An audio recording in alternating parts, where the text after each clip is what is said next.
राधे राधे, जय श्री कृष्णा। मैं सीमा सिंह आप सभी धर्म प्रेमियों को सादर प्रणाम करती हूँ। आज मैं आपको 12 महीनों की 24 एकादशी का महात्म्य सुनाने जा रही हूँ। इसके बाद 12 एकादशियों की व्रत कथा भी सुनाऊंगी। जो व्यक्ति एकादशी का व्रत करते हैं उन्हें एकादशी का महात्म्य और व्रत कथा जरूर सुननी चाहिए। कहते हैं अगर एकादशी के दिन एकादशी का महात्म्य सुनते हैं तो उसे संपूर्ण फल की प्राप्ति होती है। उसके सभी दुख सुख में बदल जाते हैं। अगर 1/4 महात्म्य भी सुन लिया जाए तभी भी उस व्यक्ति को इस लोक में समस्त सुख और परलोक में मुक्ति प्राप्त होती है। आइए अब हम 12 महीनों की 24 एकादशियों का महात्म्य सुनते हैं। एकादशी का व्रत करने से इस लोक में समस्त सुख व परलोक में मुक्ति प्राप्त होती है। जो मनुष्य एकादशी का व्रत निर्जला रहकर करते हैं वे अपने माता पिता व स्त्री सहित स्वर्ग में वास करते हैं। जो मनुष्य एकादशी व्रत करके द्वादशी को 5 ब्राह्मणों को भोजन कराते हैं उन्हें समस्त संसार को भोजन कराने जितना फल प्राप्त होता है। जो मनुष्य एकादशी व्रत के साथ घोड़ों का दान करते हैं उन्हें तीनों लोकों में दान करने जितना फल मिलता है। जो लोग एकादशी व्रत में तिल का दान करते हैं वे तिल की संख्या के बराबर जितने बरस तक विष्णु लोक में वास करते हैं। जो लोग एकादशी व्रत में ब्रह्मचर्य का पालन करते हैं वे मरने के बाद देवांगनाओं के साथ स्वर्ग में भोग भोगते हैं। अगर कोई अस्वस्थ मनुष्य भी अपने जीवन काल में मात्र एक एकादशी का व्रत भी कर ले तो उसे सभी 24 एकादशियों का फल प्राप्त हो जाता है। मनुष्य योनि बड़ी दुर्लभ है। बड़े पुण्य प्रताप से मनुष्य योनि मिलती है। इसलिए मनुष्य को एकादशी व्रत जरूर करना चाहिए। जो मनुष्य एकादशी व्रत पूरे नियम धर्म से करते हैं वे मरने के बाद स्वर्ग लोक में इंद्र के समान सुख पाते हैं। वे तीनों लोकों में पूजनीय और वंदनीय होते हैं। पापों को नष्ट करने वाली मुक्ति व भुक्ति को देने वाली एकमात्र एकादशी व्रत है। जो मनुष्य एकादशी व्रत के साथ एकादशी के महात्म्य को सुनते हैं वे विष्णु भगवान के प्रिय बन जाते हैं। एकादशी का व्रत करने वाले मनुष्य को दशमी तिथि से ही व्रत का पालन करना चाहिए। दशमी तिथि की शाम को भोजन नहीं करना चाहिए। व्रत करने वाले मनुष्य को पापी, चोर, पाखंडी, दूसरों की बुराई करने वाला, स्त्री गमन, दुराचारी, मंदिरों में चोरी करने वाला ऐसे व्यक्तियों से बातचीत नहीं करनी चाहिए। अगर अज्ञानतावश ऐसे व्यक्तियों से बातचीत हो जाए या स्पर्श हो जाए तो सूर्य नारायण भगवान के दर्शन कर लेने चाहिए। भगवान विष्णु को धूप दीप नैवेद्य से पूजा करनी चाहिए। पूरा समय विष्णु मंत्रों का जाप करना चाहिए, गीता पढ़नी चाहिए, विष्णु पुराण पढ़ना चाहिए, एकादशी के महात्म्य को सुनना चाहिए, रात्रि में दीप दान करना चाहिए। एकादशी व्रत में कांसे के बर्तन में भोजन नहीं करना चाहिए। मांस, मदिरा, अंडा, मसूर की दाल, चने की दाल, लहसुन, कांदा, शहद, शाक, पराया अन्न दशमी तिथि से ही त्याग देना चाहिए। एकादशी के दिन हविष्य भोजन करना चाहिए और नमक भी नहीं खाना चाहिए। कार्य का पालन करना चाहिए। जो मनुष्य एकादशी के महात्म्य को सुनते हैं उन्हें भागीरथी गंगा में स्नान करने जितना फल प्राप्त होता है। मात्र एक एकादशी का फल सहस्त्र अश्वमेध यज्ञ और 100 राजसूय यज्ञ करने जितना फल देता है। जो मनुष्य एकादशी के दिन संध्या को भोजन करते हैं उनके 1 जन्म के, जो रात्रि को भोजन करते हैं उनके 2 जन्म के, जो पूरे दिन निर्जला रहकर बिताते हैं उनके 7 जन्मों के पाप नष्ट हो जाते हैं। एकादशी का व्रत सुमेरु पर्वत के समान फल देता है। एकादशी का व्रत करने से पूर्व जन्म में किए गए पापों से भी मुक्ति मिल जाती है। कोई मनुष्य हृदय में ऐसा ध्यान कर ले कि आज मैं एकादशी का व्रत करूंगा, उसके ध्यान करने मात्र से ही उसके 100 जन्मों के पाप नष्ट हो जाते हैं। उस मनुष्य की बीती हुई और आगे आने वाली 10,000 पीढ़ियां स्वर्ग में सुख भोगती है। उस मनुष्य के पितर विष्णु लोक में सुख पाते हैं। एकादशी के व्रत के साथ जागरण करने से उस मनुष्य को राजसूय यज्ञ, अश्वमेध यज्ञ और 1000 गोदान करने जितना फल मिलता है। इस संसार में जितने भी तीर्थ हैं, वहां जाकर दर्शन करने, स्नान करने से जो फल मिलता है, वही फल मात्र 24 एकादशियों का व्रत करने से ही मिल जाता है। एकादशी व्रत से कायिक, वाचिक और मानसिक पाप नष्ट हो जाते हैं। एकादशी के दिन जो व्रत के साथ जप, तप, दान करते हैं, उन्हें अक्षय फल प्राप्त होता है। एकादशी के दिन धर्मपरायण होकर दूसरों का अन्न नहीं खाते उन व्यक्तियों को चंद्रायण व्रत करने जितना फल प्राप्त होता है। भगवान विष्णु दान आदि से इतने प्रसन्न नहीं होते जितने एकादशी का महात्म्य सुनने वालों से प्रसन्न हो जाते हैं। जो मनुष्य साल की 24 एकादशियों पर एकादशी का महात्म्य सुन लेते हैं, उन्हें 100 गायें दान करने जितना फल मिलता है। मनुष्य अपने व अपने कुल के कल्याण के लिए एकादशी के महात्म्य को रोज सुनते हैं, उनके कुटुंब का उद्धार हो जाता है। उनको 7 दीप दान करने जितना फल मिलता है। भगवान विष्णु बड़े ही दयावान, क्षमावान हैं। श्रद्धा पूर्वक या अज्ञानतावश भी यदि कोई स्त्री पुरुष एकादशी का व्रत और रात्रि जागरण कर लेते हैं, तो वे व्यक्ति उत्तम फल को प्राप्त करते हैं। सभी मनुष्यों को पापों से बचने के लिए भगवान विष्णु का ध्यान, पूजन, व्रत करना चाहिए। एकादशी के दिन भगवान विष्णु का स्मरण, ध्यान, पूजन सभी क्लेशों व पापों का नाश कर देता है। अगर किसी मनुष्य को अपने मन वांछित फल की इच्छा पाना है, तो उसे एकादशी का व्रत अवश्य ही करना चाहिए। जो फल कठिन तपस्या करने, संसार भर के पवित्र तीर्थों में जाकर स्नान करने, अश्वमेध यज्ञ, राजसूय यज्ञ करने से मिलता है, वही फल एकादशी का व्रत करने, महात्म्य सुनने, दान करने और रात्रि जागरण से ही मिल जाता है। अगर कोई व्यक्ति अनायास या अनजाने में या अज्ञानतावश भी एक एकादशी का व्रत कर लेता है, तो उसे यम के दुख नहीं देखने पड़ते। अगर कोई विष्णु भक्त शिव जी की निंदा करता है या शिव भक्त विष्णु भगवान की निंदा करता है, तो वे दोनों ही नरकों की यातनाओं को भोगते हैं। एकादशी का व्रत मनुष्य को निरोगी रखता है, स्वस्थ रखता है, सुंदर काया प्रदान करता है। उस व्यक्ति में आत्मविश्वास बढ़ता है, उसका मनोबल बढ़ता है, दशों दिशाओं में उसकी कीर्ति, यश फैलती है। वह मनुष्य धन, धान्य, वैभव, सुख, समृद्धि, लक्ष्मी को प्राप्त करता है। एकादशी का व्रत करते हैं उनके मातृ पक्ष के 10 पुरुष, पितृ पक्ष के 10 पुरुष तथा स्त्री पक्ष के 10 पुरुष विष्णु लोक में वास करते हैं। वे सुंदर आभूषणों से अलंकृत होकर गरुड़ पर सवार होकर विष्णु लोक में प्राप्त होते हैं। जो मनुष्य एकादशी के दिन भूमि, गाय, तिल, जल, उपनाह, वस्त्र, छत्र, जूता, छतरी, कंबल, गद्दा, रजाई, शैया दान करते हैं, उन्हें मरने पर यमराज के दर्शन नहीं बल्कि विष्णु भगवान के दर्शन होते हैं।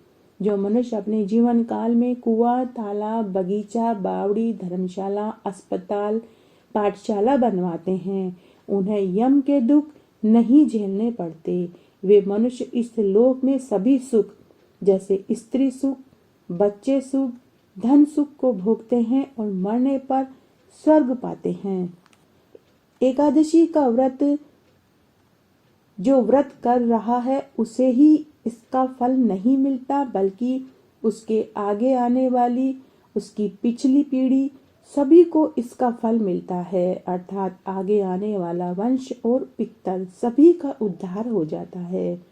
जो मनुष्य एकादशी के दिन भगवान विष्णु, भगवान शिव के अलावा वामन भगवान की पूजा करते हैं, उन्हें कुबेर का खजाना मिलता है। जो फल गंगा स्नान करने, पवित्र तीर्थों में जाकर स्नान करने, सूर्य चंद्र ग्रहण पर प्रयाग, केदार, काशी, कुरुक्षेत्र में स्नान करने से मिलता है, वही फल भगवान विष्णु की एकादशी के दिन पूजा करने से ही मिल जाता है। जो फल बछड़ा युक्त गाय दान करने से मिलता है, वही फल एकादशी का व्रत करने से ही मिल जाता है। मात्र एकादशी का व्रत करने से सभी कोटि देवताओं के साथ वेद, नाग, किन्नर, पितृ भी खुश हो जाते हैं और वे अपने पुत्र पौत्र को ढेरों आशीर्वाद देते हैं। उनका वंश फलता फूलता है। जो मनुष्य एकादशी का व्रत करता है, 7 रात्रि जागरण करता है, भजन कीर्तन में समय बिताता है, उस मनुष्य को कुयोनि से मुक्ति मिल जाती है। एकादशी व्रत में भगवान विष्णु की स्तुति व पूजा तुलसी मंजरी से जरूर करनी चाहिए, परंतु एकादशी के दिन तुलसी दल नहीं तोड़ना चाहिए। मनुष्य विष्णु भगवान की पूजा तुलसी दल से करता है, वह इस संसार सागर में रहते हुए भी इस प्रकार अलग रहता है जैसे कमल का पुष्प जल में अलग रहता है। विष्णु भगवान की तुलसी दल से पूजा करने का फल 1 भार स्वर्ण और 4 भाग चांदी के दान के बराबर जितना है। श्री विष्णु भगवान रत्न, मोती, मणि, आभूषणों से इतने खुश नहीं होते जितने तुलसी दल से प्रसन्न होते हैं। जो मनुष्य एकादशी के दिन तुलसी दल से पूजा करते हैं, उसके समस्त पाप नष्ट हो जाते हैं। मात्र तुलसी के दर्शन मात्र से, स्पर्श मात्र से ही वह व्यक्ति पवित्र हो जाता है। जो मनुष्य एकादशी के दिन तुलसी चरणामृत पीता है, उसके करोड़ों जन्म के पाप नष्ट हो जाते हैं। जो मनुष्य एकादशी के दिन भगवान विष्णु के सामने दीप जलाते हैं, उसके पितृ स्वर्ग लोक में सुधा पान करते हैं। जो मनुष्य एकादशी के दिन अखंड दीपक जलाते हैं, सूर्य लोक के सहस्त्र दीपकों का प्रकाश वो पाते हैं। एकादशी के व्रत से ब्रह्म हत्या, ब्राह्मण हत्या, जीव हत्या जैसे पाप भी धुल जाते हैं। वे लोग इस लोक में सुख पाकर मरने पर स्वर्ग के अधिकारी होते हैं। मनुष्य को कृष्ण पक्ष और शुक्ल पक्ष की एकादशी में भेद नहीं करना चाहिए। भगवान विष्णु को दोनों ही एकादशी प्रिय है। जो मनुष्य एकादशी के दिन भगवान विष्णु को भोग के साथ तुलसी पत्र अर्पित करता है, उसे इंद्रलोक में अक्षय सुख प्राप्त होता है। और भगवान भोग को तभी स्वीकार करते हैं जब वे भोग के साथ में तुलसी पत्र पाते हैं। एकादशी पर जो मनुष्य चरणामृत का पान करता है, वे इस संसार में आवागमन के चक्र से मुक्त हो जाता है। जो मनुष्य एकादशी के दिन विष्णु मंदिरों में 108 बार गायत्री मंत्रों का जाप करते हैं, वे कभी पापों में लिप्त ही नहीं रहते। जो एकादशी के दिन विष्णु भगवान के मंदिरों में परिक्रमा करते हैं, बेल बूटे बनाते हैं, विष्णु मंदिरों में झंडा लगाते हैं, उनके सभी दुख सुख में बदल जाते हैं। जो मनुष्य एकादशी का व्रत करते हैं, उन्हें अजर अमर दीर्घायु संतान प्राप्त होती है। वे गुणवान कीर्तिवान होकर सभी सुखों को भोगते हैं। जो मनुष्य एकादशी पर व्रत करने के बाद द्वादशी पर ब्राह्मण को भोजन करा के दक्षिणा देते हैं, मंदिरों में सीधा भिजवाते हैं, गरीबों को अन्न वस्त्र दान में देते हैं, चक्रवर्ती राजा आयुष्मान और दीर्घायु पुत्रों का सुख भोगते हैं, स्त्री सुख पाते हैं, उनकी आयु बढ़ती है और लक्ष्मी बढ़ती है। उनकी 7 पीढ़ियों को कभी भी दरिद्रता का दुख नहीं देखना पड़ता। एकादशी का व्रत सभी सिद्धियों को देने वाला, सभी उपद्रवों को शांत करने वाला है। यह व्रत सभी लोगों की प्रसिद्धि दिलवाता है। एकादशी के दिन ओम नमो भगवते वासुदेवाय मंत्रों का जाप करने से अंदरूनी ताकत मिलती है। निर्जला एकादशी का व्रत करने से करोड़ फल स्वर्ण दान करने से भी अधिक मिलता है। और अगर निर्जला रहने के साथ यज्ञ, हवन, दान, जागरण करें तो उसे विष्णु पद की प्राप्ति होती है। जो मनुष्य एकादशी के दिन अन्न खाते हैं, वे चांडाल की योनि में पैदा होते हैं। निर्जला एकादशी के कुछ नियम हैं। सबसे पहले विष्णु भगवान की पूजा करना, मौन रहना, ब्रह्मचर्य का पालन करना, झूठ चोरी पर निंदा से बचना, ब्राह्मणों व गरीबों को अन्न वस्त्र मिठाई दान में देना, जमीन पर सोना, रात्रि जागरण करना, पूरा दिन निर्जला रहकर बिताना, एकादशी के महात्म्य को प्रेम से सुनना। वे ऐसा करेंगे तो उन्हें स्वर्ग की प्राप्ति होगी और पूरे व्रत का फल प्राप्त होगा।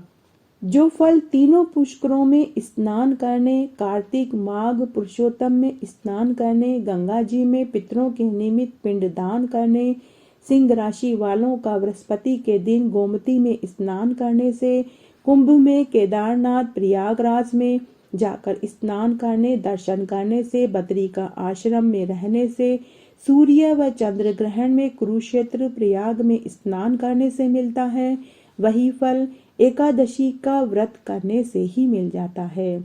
अगर कोई अभागिन स्त्री एकादशी का व्रत करे तो उसे सौभाग्यवती का आशीर्वाद मिलता है। संसार में अन्न दान से अधिक बड़ा कोई दान नहीं है, क्योंकि अन्न से देवता, मनुष्य, पितर सब तृप्त हो जाते हैं। शास्त्रों में अन्न दान को कन्यादान के बराबर बताया गया है। एकादशी के 10 नियम हैं। इनका पालन करने वाले मनुष्य को एकादशी व्रत का पूरा फल मिलता है।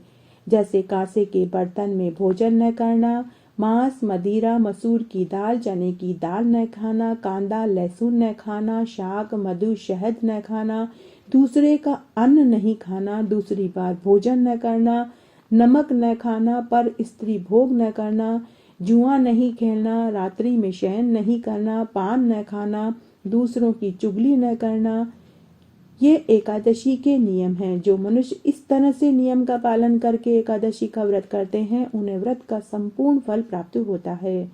एकादशी पर भगवान नारायण के स्वरूप की पूजा करनी चाहिए, साथ में लक्ष्मी जी की पूजा करनी चाहिए। जो मनुष्य एकादशी व्रत के दिन मंदिरों में, पवित्र नदियों में दीपदान करते हैं, रात्रि जागरण करते हैं, एकादशी के महात्म्य को पढ़ते हैं, सुनते हैं, सुनाते हैं, वे मनुष्य 5 सहस्त्र वर्ष तक विष्णु लोक में जाकर सुख भोगते हैं। जो मनुष्य पूरी विधि से, नियम से एकादशी का व्रत करते हैं, तो उन्हें शंखो उद्धार तीर्थ में स्नान करने और दर्शन करने जितना फल प्राप्त होता है। 1000 तपस्वियों को 60 वर्ष तक भोजन कराने से जो पुण्य मिलता है, उससे भी 100 गुना पुण्य एकादशी का उपवास रखने से ही मिल जाता है। और जो पुण्य शास्त्रों को पढ़ने, वेदों को पढ़ने, समझने, यज्ञ हवन को करने से मिलता है, उससे 100 गुना पुण्य मात्र एकादशी का व्रत करने, महात्म्य सुनने, रात्रि जागरण करने से ही मिल जाता है। 10 श्रेष्ठ ब्राह्मणों को भोजन कराने से जो पुण्य मिलता है, वही पुण्य एकादशी के व्रत करने से मिल जाता है। कन्यादान, भूमि दान, अन्न दान, वस्त्र दान, तिल दान, गोदान करने से जो फल मिलता है, वही पुण्य फल एकादशी का व्रत करने से मिल जाता है। सभी तीर्थों में, सभी दानों में व सभी व्रतों में एकादशी व्रत श्रेष्ठ है। एकादशी का व्रत शत्रुओं से, सभी विघ्नों से, सभी पापों से दूर रखता है और अंत में मोक्ष दिलाता है। जो मनुष्य एकादशी के दिन मृत्यु को प्राप्त होता है, वह सीधे स्वर्ग का भागी होता है। जो मनुष्य एकादशी के दिन एकादशी के महात्म्य का 1/4 भाग भी सुन लेता है, वह ब्रह्म हत्या जैसे महान पापों से छूट जाता है। जो मनुष्य एकादशी के जागरण में भजन गाता है, ढोलक, पेटी, मंजीरे बजाता है, नृत्य करता है, उसके कोटि जन्मों के किए हुए 4 प्रकार के पाप नष्ट हो जाते हैं। भगवान विष्णु कहते हैं कि जो एकादशी के जागरण में जाग कर बिताता है, वह मुझे अत्यंत प्रिय होता है। मैं उसे उत्तम ज्ञान, धन, वैभव, सुख प्रदान करता हूँ तथा मरने पर स्वर्ग प्रदान कर देता हूँ। जो मनुष्य मेरे जागरण में लड़ाई झगड़ा करता है, मैं उस पाखंडी को रौरव नरक प्रदान करता हूँ। जो मनुष्य एकादशी के दूसरे दिन द्वादशी को भी जागरण करता है, वह धर्मराज की नगरी में जाकर सभी पापों से मुक्त हो जाता है। जो मनुष्य एकादशी व्रत पूरी श्रद्धा, नियम और ब्रह्मचर्य से करते हैं, रात्रि जागरण करते हैं, उनके पितर अगर नरक में भी पड़े हों तो उन्हें सद्गति प्राप्त हो जाती है। उनकी आत्मा नरक से छूटकर स्वर्ग में चली जाती है। जो मनुष्य एकादशी के दिन विष्णु सहस्त्र नाम का पाठ करते हैं, विष्णु मंत्रों का जाप करते हैं उन्हें भगवान विष्णु के परम आनंद की प्राप्ति होती है। भगवान को विष्णु पुराण भागवत गीता बहुत अधिक प्रिय है। जो व्यक्ति एकादशी के दिन इनको पढ़ता है, सुनता है या सुनाता है, उनके पुण्य 100 कल्पों में भी नष्ट नहीं होते। जो मनुष्य एकादशी के दिन तुलसी मंजरी से भगवान विष्णु की पूजा करते हैं उन्हें पुनः इस संसार में नहीं आना पड़ता। वे मनुष्य आवागमन के चक्र से छूट जाते हैं। उन्हें कभी यमराज के दर्शन नहीं होते। उन्हें मरते समय की पीड़ा नहीं उठानी पड़ती। यम मार्ग का रास्ता उनके लिए सुगम हो जाता है। उन्हें वैतरणी नदी पार करते समय पीड़ा नहीं उठानी पड़ती। उन्हें हाथ पकड़कर स्वयं विष्णु भगवान वैतरणी नदी पार करवाते हैं। जो एकादशी के दिन व्रत के साथ जागरण करते हैं उन्हें चारों वेदों का स्वाध्याय, 33 कोटि देवताओं का पूजन, अश्वमेध यज्ञ, राजसूय यज्ञ, गोदान करने जितना फल प्राप्त होता है। भगवान श्री कृष्ण के समान कोई दूसरा देवता नहीं और एकादशी के समान कोई दूसरी पुण्य तिथि नहीं है। जहाँ भगवान विष्णु के नाम का जागरण होता है वहीं शालिग्राम शिला स्थित होती है और वहीं साक्षात कमल नयन भगवान वास करते हैं। इस तरह मैंने 12 महीने की 24 एकादशियों का महात्म्य सुनाया, लेकिन अब हम सभी 24 एकादशियों की व्रत कथा सुनेंगे। सबसे पहले हम मार्गशीर्ष मास के कृष्ण पक्ष की उत्पन्ना एकादशी की व्रत कथा सुनेंगे। प्राचीन समय में नाड़ी जंग नाम का एक दैत्य था। उस दैत्य की ब्रह्म वंश से उत्पत्ति हुई थी। उसी दैत्य के लड़के का नाम मूर था। वह अपनी राजधानी चंद्रावती में रहता था। वह अपने बल से समस्त विश्व को जीतकर सब देवताओं को देवलोक से निकालकर इंद्र, अग्नि, यम, वरुण, चंद्रमा, सूर्य बनकर पृथ्वी को तपाता रहता था और मेघ बनकर जल की वर्षा करता था। एक समय उस मूर दैत्य के साथ देवताओं का युद्ध हुआ। नामक दैत्य देवताओं के साथ युद्ध कर रहा था। युद्ध होने पर असंख्य दानव अनेकों अस्त्र शस्त्रों को धारण कर देवताओं से युद्ध करने लगे, परंतु देवता और दानवों के आगे एक क्षण भी न ठहर सके। तब भगवान विष्णु भी युद्ध भूमि में पहुंच गए। दानवों ने भगवान विष्णु को देखा तो वे उन पर अस्त्रों का प्रहार करने लगे। भगवान विष्णु ने अपने चक्र और गदा से दैत्यों के अनेक शस्त्रों को नष्ट कर दिया। इस युद्ध में अनेक दानव सदैव के लिए सो गए, परंतु दैत्यों का राजा मूर भगवान के सामने निश्चल भाव से युद्ध करता रहा। भगवान विष्णु मूर को मारने के लिए जिन अस्त्रों का प्रयोग करते वे सब उसके तेज से नष्ट होकर पुष्प बन जाते। फिर भगवान विष्णु ने मूर दैत्य से मल्ल युद्ध किया, परंतु उस दैत्य को वे न जीत सके। अंत में भगवान विष्णु ने अपनी माया फैलाई। वे शांत हो गए और विश्राम करने की इच्छा से बद्री का आश्रम में चले गए। उस 48 कोस लंबी एक द्वार वाली हेमवती नाम की एक गुफा में भगवान विष्णु शयन करने के इरादे से घुस गए। तब भगवान विष्णु उस गुफा में शयन करने लगे। वह दैत्य भी वहीं पहुंच गया।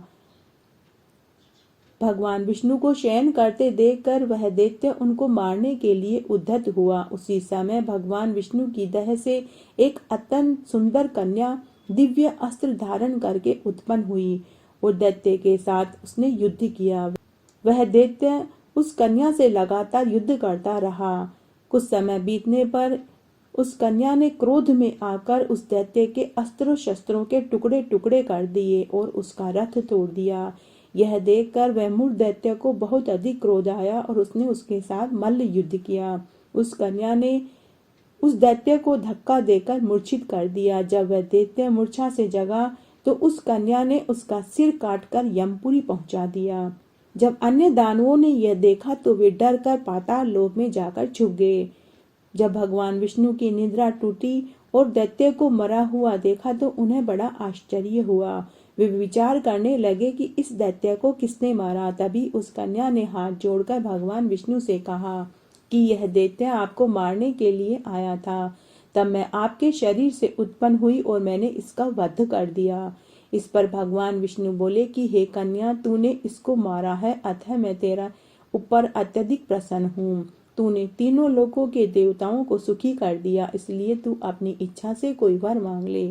तब वह कन्या बोली कि हे भगवान, मुझे ये वरदान दीजिए कि जो भी मेरा व्रत करे उसके समस्त पाप नष्ट हो जावे और अंत में वह स्वर्ग को प्राप्त होवे। मेरे व्रत का आधा फल रात्रि को मिले और आधा फल एक समय भोजन करने वाले को मिले। जो मनुष्य भक्ति पूर्वक मेरे इस व्रत को करे उसको आपका लोक प्राप्त हो। कृपया मुझे ऐसा वरदान दीजिए। जो मनुष्य दिन और रात्रि को एक बार भोजन करे उसका घर धन धान्य से भर जाए। इस पर भगवान विष्णु ने उस कन्या से कहा कि हे कल्याणी, ऐसा ही होगा। मेरे और तेरे भक्त एक ही होंगे और अंत में इस संसार प्रसिद्धि को प्राप्त होकर मरने पर मेरे लोक को प्राप्त होंगे। हे कन्या, एकादशी को पैदा होने से तेरा नाम आज से उत्पन्ना एकादशी होगा। जो मनुष्य तेरे इस दिन का व्रत करेंगे उसके समस्त पाप नष्ट हो जाएंगे और अंत में मुक्ति को प्राप्त होगा। तू मेरे लिए अब तीज, आठे, नवमी और 14 से भी अधिक प्रिय हो गई है। तेरे व्रत का फल सब तीर्थों के फल के समान होगा। ऐसा कहकर भगवान विष्णु अंतर्ध्यान हो गए। इस तरह आज मैंने आपको उत्पन्ना एकादशी की व्रत कथा सुनाई। अब हम मार्गशीर्ष मास के शुक्ल पक्ष की मोक्षदा एकादशी की व्रत कथा सुनेंगे। प्राचीन गोकुल नगर में बेशामक नाम का एक राजा राज्य करता था। उसके राज्य में चारों वेदों के ज्ञाता ब्राह्मण रहते थे। एक रात्रि को राजा ने अपने स्वप्न में देखा कि उसके पिता नरक में पड़े हैं। उसको स्वप्न में अपने पिता को नरक में पड़े हुए देखकर बड़ा आश्चर्य हुआ। प्रातःकाल होते ही वह राजा ब्राह्मणों के सामने जाकर अपना स्वप्न सुनाया और कहा कि हे ब्राह्मणों, रात्रि को मैंने स्वप्न में देखा कि मेरे पिता नरक में पड़े हैं और दुख भोग रहे हैं और वो मुझसे कुछ कहना चाह रहे हैं। और उन्होंने मुझसे कहा कि हे पुत्र, मैं नरक में पीड़ा भोग रहा हूँ, मेरी यहाँ मुक्ति नहीं हुई है। अब मैं क्या करूँ, कहाँ जाऊँ? इस दुख के कारण मेरा शरीर तप रहा है। हे ब्राह्मणों, मैंने अपने पिता को दुखी देखा तो मुझे बड़ी चिंता हो रही है। आप लोग मुझे किसी प्रकार का तप, दान और व्रत बताइए जिससे कि मैं अपने पिता को मुक्ति दिलवा सकूं। एक उत्तम पुत्र का जीना व्यर्थ है जो अपने पिता का उद्धार न कर सके। राजा के ऐसे वचनों को सुनकर उन ब्राह्मणों ने कहा कि हे राजन, यहाँ से कुछ दूरी पर वर्तमान, भूतकाल, भविष्य के ज्ञाता एक पर्वत नाम के ऋषि रहते हैं। आप उनके पास जाइए, वे आपको सही विधि बताएंगे। ऐसा सुनकर राजा उन मुनि के आश्रम में गए। उस समय चारों वेदों के ज्ञाता पर्वत मुनि दूसरे ब्राह्मणों के साथ बैठे हुए थे। राजा ने जाकर उनको साष्टांग प्रणाम किया। पर्वत मुनि ने उनसे उनका कुशल सेम पूछा। तब राजा बोले कि हे देव ऋषि, आपकी कृपा से मेरी राज्य में सब कुशल हैं, परंतु मेरे मन में अशांति है। आप उसका उपाय बताइए। और फिर राजा ने अपने स्वप्न वाली बात पर्वत मुनि को बताई। राजा की संपूर्ण बात सुनने के बाद पर्वत मुनि ने एक मुहूर्त के लिए अपनी आंखें बंद करी और भूत और भविष्य को विचार करने लगे। थोड़ी देर बाद उन्होंने नेत्र खोले और राजा से कहा कि हे राजन, मैंने अपने योग बल के द्वारा तुम्हारे पिता के समस्त कुकर्मों का ज्ञान प्राप्त कर लिया है। उन्होंने पूर्व जन्म में कामातुर होकर सोत के कहने पर एक स्त्री को ऋतुदान मांगने पर भी नहीं दिया। उसी पाप कर्म के फल से तुम्हारे पिता को नरक भोगना पड़ रहा है। तब राजा बोले कि हे भगवान, मेरे पिताजी का उद्धार कैसे होगा? कृपा करके आप मुझे उनके उद्धार का कोई कारण बताइए ताकि मैं अपने पिता की मुक्ति दिलवा सकूं। तब पर्वत मुनि बोले कि हे राजन, मार्गशीर्ष मास के शुक्ल पक्ष में जो एकादशी आती है उस एकादशी का आप उपवास करें और उपवास के पुण्य को अपने पिता को संकल्प करके छोड़ दें। उस एकादशी के पुण्य के प्रभाव से ही तुम्हारे पिता को मुक्ति प्राप्त होगी।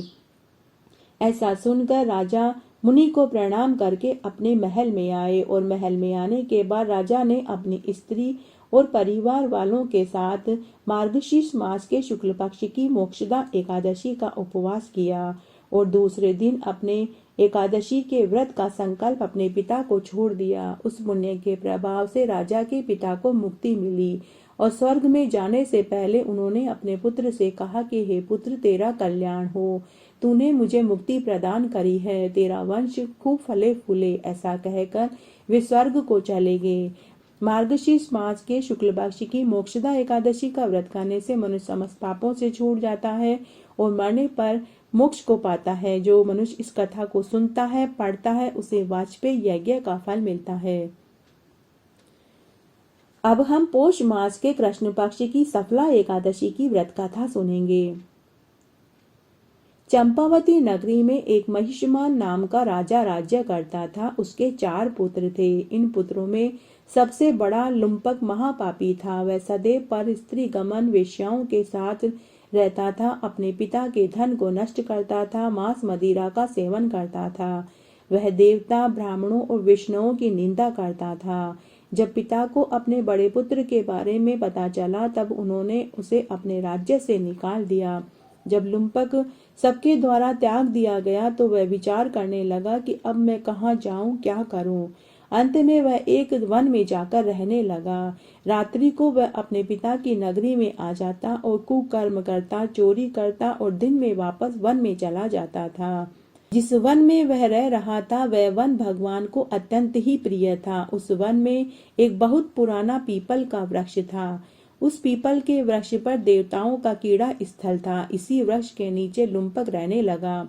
कुछ दिनों के पश्चात पोष मास के कृष्ण पक्ष की 10वीं तिथि के दिन वह वस्त्रहीन होने के कारण सर्दी से मूर्छित होकर गिर गया। वह रात्रि को सो नहीं सका और उसके हाथ पैर अकड़ गए। रात्रि उसका पूरा दिन और रात्रि बड़ी कठिनाई से निकला। सूर्य नारायण के उदय होने पर भी उसकी मूर्छा नहीं खुली। सफला एकादशी के मध्याह्न तक वह दुराचारी मूर्छित ही पड़ा रहा। जब सूर्य की गर्मी से उसे होश आया तो वह उस स्थान से उठकर वन में भोजन की तलाश करने के लिए गया। उस दिन वह कमजोरी के कारण जीव को मारने में असमर्थ था, इसलिए जमीन पर गिरे हुए फलों को लाकर पीपल के वृक्ष के नीचे आकर बैठ गया।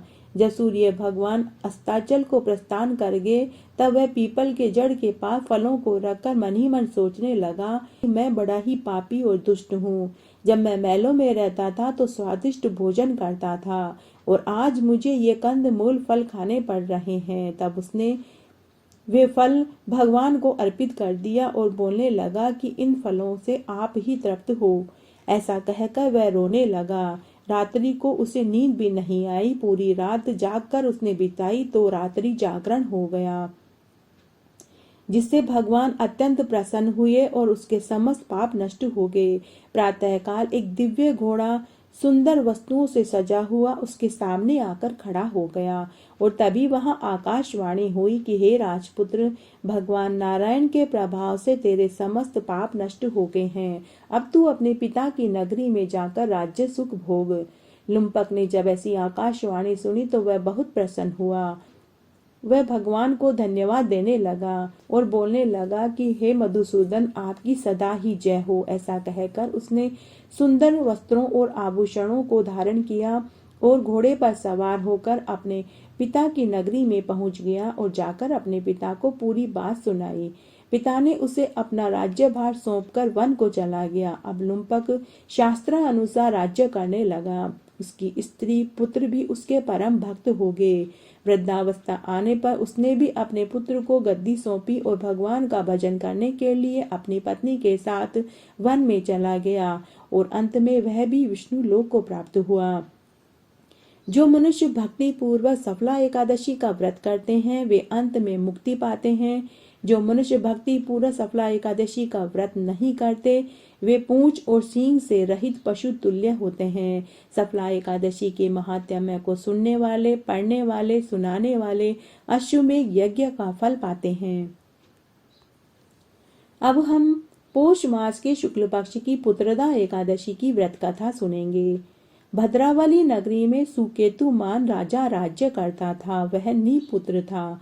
उसकी स्त्री का नाम शव्या था। वह सदैव निपुति होने के कारण चिंतित रहती थी। पुत्रहीन राजा के पितर रो रो कर पिंड लेते थे और सोचा करते थे कि इसके मरने के बाद हमें कौन पिंड दान देगा। राजा को भी राज्य वैभव से संतोष नहीं रहा। उसका एकमात्र कारण उसका पुत्रहीन होना था। यही विचार करता था कि मेरे मरने के बाद कौन मुझे पिंड देगा, कौन मेरे पितरों को नियमित पिंडदान करेगा, कौन मेरे राज्य का उत्तराधिकारी होगा। बिना पुत्र के पितरों और देवताओं से मैं कैसे उन्नत हो पाऊंगा। जिस घर में पुत्र न हो वहां सदैव अंधेरा ही रहता है। इसलिए मुझे पुत्र की उत्पत्ति के लिए प्रयत्न जरूर करना चाहिए। पूर्व जन्म के कर्मों से ही इस जन्म में पुत्र और धन मिलते हैं। इस तरह राजा रात दिन इसी चिंता में रहता था। एक दिन राजा ने अपना शरीर त्यागने की सोची, परंतु उसके मन में विचार आया कि आत्महत्या तो महापाप है। राजा इस तरह मन में विचार कर एक दिन बिना किसी को कुछ बताए वन में चले गए। राजा घोड़े पर सवार होकर वन में पक्षियों और वृक्षों को देखने लगे। हाथी अपने बच्चों और हथनियों के बीच में घूम रहे थे। राजा सोच विचार करने लगा। राजा को तभी प्यास सताई तो वह पानी की तलाश में आगे बढ़ा। आगे उसे एक सरोवर दिखाई दिया। उस सरोवर पर चारों तरफ मुनियों के आश्रम बने हुए थे। उस समय राजा का दाहिना अंग फड़कने लगा। राजा मन में प्रसन्न होकर सरोवर के किनारे बैठे हुए मुनियों के पास गया और घोड़े को एक पेड़ से बांध दिया और मुनियों को दंडवत प्रणाम करके उनके पास आकर बैठ गया। राजा को देखकर सभी मुनियों में से एक मुनि ने पूछा कि हे राजन, हम तुमसे अत्यंत प्रसन्न हैं। तुम इस जगह क्यों आए हो और तुम दुखी और उदास क्यों दिख रहे हो? प्रजा की कुशल सेम बताओ, क्या तुम्हारी प्रजा में कोई दुख है? तब राजा ने कहा कि हे मुनिवरों, मेरी प्रजा में सभी कुशल सेम से हैं, परंतु मैं आपसे पूछता हूँ कि आप कौन हैं और यहाँ किस लिए आए हैं। तब मुनि ने कहा कि हे राजन, आज पुत्रदा एकादशी है। हम लोग विश्वदेव हैं और हम इस सरोवर पर पवित्र स्नान करने आए हैं। तब राजा बोला कि हे मुनिवर, मेरे कोई पुत्र नहीं है। यदि आप मुझ पर प्रसन्न हो तो मुझे एक पुत्र का वरदान दीजिए। मुनि बोला कि हे राजन, आज पुत्रदा एकादशी है।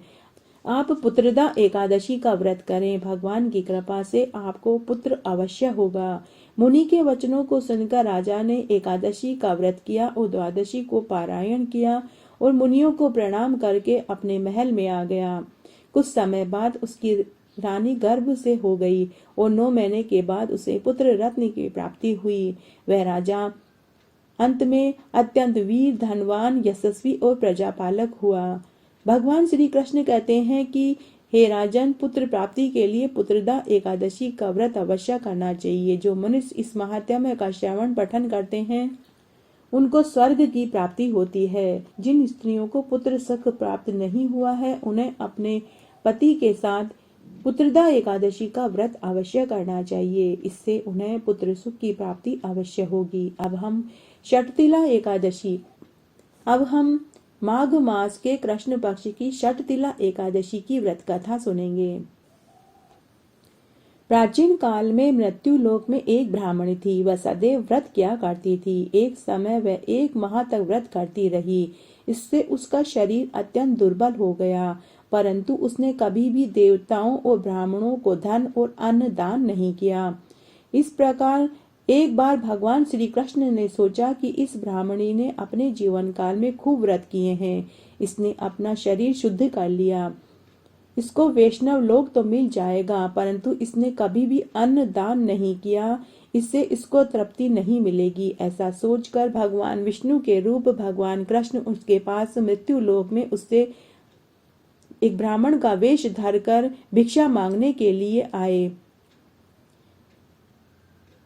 तब उस ब्राह्मणी ने कहा कि आप यहाँ किस लिए आए हैं? तब भगवान श्री कृष्ण ने कहा कि हे माते, मुझे भिक्षा चाहिए। तब उस ब्राह्मणी ने एक मिट्टी का पिंड दे दिया। भगवान कृष्ण उस मिट्टी के पिंड को लेकर वापस अपने लोक में आ गए। कुछ समय बीतने पर ब्राह्मणी भी शरीर त्याग कर स्वर्ग में आ गई। मिट्टी के पिंड के प्रभाव से उसे एक आत्मग्रह मिला, परंतु उसका घर अन्न धन से शून्य था। तब वह ब्राह्मणी भगवान श्री कृष्ण के पास आई और बोली कि हे भगवान, मैंने अपने जीवन काल में सभी तरह के व्रत और उपवास करे, परंतु मेरा घर अन्न धन से शून्य क्यों है? तब भगवान कृष्ण ने कहा कि हे माते, तुमने अपने जीवन काल में खूब व्रत उपवास करे, परंतु कभी किसी गरीब ब्राह्मण को, कभी किसी को तूने अन्न दान नहीं किया। एक बार मैं भी तेरे पास ब्राह्मण का रूप धर के तुझसे अन्न मांगने आया था, लेकिन तूने मुझे न पहचाना और मुझे मिट्टी का पिंड दे दिया। तभी उस ब्राह्मणी को उस बात का ध्यान आया और उसने अपनी गलती की क्षमा मांगी। तब भगवान श्री कृष्ण ने कहा कि माते, अब मैं तुम्हें एक उपाय बताता हूँ। तुम वापस अपने घर पर जाओ, वहां पर तुम्हें देव स्त्रियां तुम्हें देखने के लिए आएगी।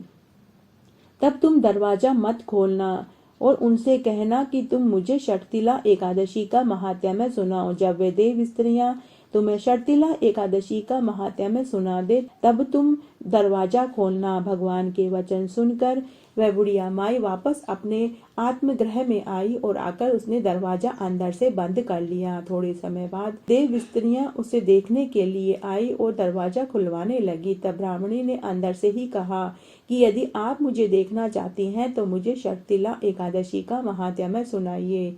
तब देव स्त्रियों ने उसे षटतिला एकादशी का महात्म्य सुनाया। षटतिला एकादशी का महात्म्य सुनाने के बाद बुढ़िया माई ने दरवाजा खोला। देव स्त्रियों ने उसको सब स्त्रियों से अलग पाया। ब्राह्मणी ने भी देव स्त्रियों के कहे अनुसार षटतिला एकादशी का व्रत किया तो उससे उसका घर धन धान्य से परिपूर्ण हो गया। अतः मनुष्य को षटतिला एकादशी का व्रत अवश्य करना चाहिए। इससे मनुष्य को जन्म जन्म में आरोग्यता प्राप्त होती है, दरिद्रता का नाश होता है, उसके घर में अन्न धन के भंडार भर जाते हैं और समस्त पापों से मुक्ति मिल जाती है। अब हम माघ मास के शुक्ल पक्ष की जया एकादशी की व्रत कथा सुनेंगे। एक समय इंद्र नागलोक में अपनी इच्छा अनुसार अप्सराओं के साथ रमण कर रहे थे। गंधर्व गान कर रहे थे।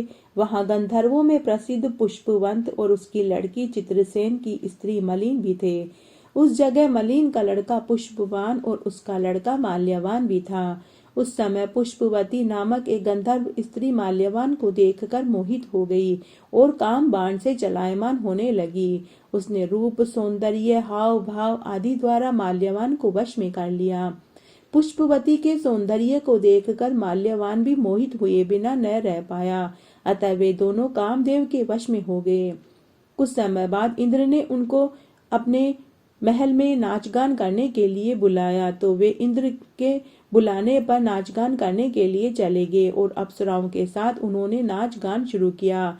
परंतु कामदेव के प्रभाव से उनका मन नाचने गाने में नहीं लगा तो वे अशुद्ध गाना गाने लगे। उनकी भाव भंगिमाओं को देखकर इंद्र ने उनके प्रेम को समझ लिया और उसे उन्होंने अपना अपमान समझा। तो इंद्र ने उन्हें शाप दे दिया कि तुम दोनों स्त्री पुरुष मृत्युलोक में जाकर पिशाच का रूप धारण करो और अपने कर्मों का फल भोगो। इंद्र का शाप सुनकर वे बहुत दुखी हुए और हिमाचल पर्वत पर पिशाच बनकर दुख पूर्वक अपना जीवन व्यतीत करने लगे। रात दिन उन्हें एक क्षण भी नींद नहीं आती थी। उस स्थान पर बहुत अधिक सर्दी थी। एक दिन पिशाच ने अपनी स्त्री से कहा कि न मालूम हमने पिछले जन्म में ऐसे कौन से पाप किए जिससे कि हमें यह पिशाच की योनि प्राप्त हुई है। देवयोग से एक दिन माघ माह के शुक्ल पक्ष की जया एकादशी का दिन था। उस दिन उन दोनों ने कुछ भी भोजन नहीं किया और न ही कोई पाप कर्म ही किया। उस दिन उन्होंने फल फूल खाकर ही दिन व्यतीत किया और महान दुख के साथ पीपल के वृक्ष के नीचे बैठ गए। उस रात सर्दी अधिक थी तो उन्होंने एक दूसरे से चिपककर पूरी रात्रि बिताई। सर्दी के कारण और भूख के कारण उन्हें नींद भी नहीं आई और नींद नहीं आने से उनका रात्रि जागरण हो गया। दूसरे दिन प्रातःकाल होने पर भगवान के प्रभाव से उनकी पिशाच की देह छूट गई। अत्यंत सुंदर अप्सरा और गंधर्व की देह धारण करके सुंदर वस्त्रों और आभूषणों से अलंकृत होकर नागलोक में आ गए। आकाश में देवगण और गंधर्वों ने उनकी स्तुति करी और पुष्पों की बारिश करी। नागलोक में जाकर उन दोनों ने देवराज इंद्र को प्रणाम किया। इंद्र को भी उन्हें अपने प्रथम रूप में देखकर महान आश्चर्य हुआ और वे पूछने लगे कि तुमने अपनी पिशाच देह से कैसे छुटकारा पाया, क्योंकि मेरे शाप से कोई इतने आसानी से छूट नहीं सकता। इस पर माल्यवान ने कहा कि हे देवेंद्र, भगवान विष्णु के प्रभाव तथा जया एकादशी के व्रत के प्रभाव से हम लोग पिशाच की देह से छूटकर पवित्र हो गए हैं। हम अन्य लोगों के भी वंदनीय हो गए हैं, क्योंकि शिव भक्त हम लोगों की वंदना करने योग्य हैं। अतः आपको धन्य है। ऐसा जानकर इंद्र ने कहा कि अब तुम पुष्पवती के साथ जाकर विहार करो।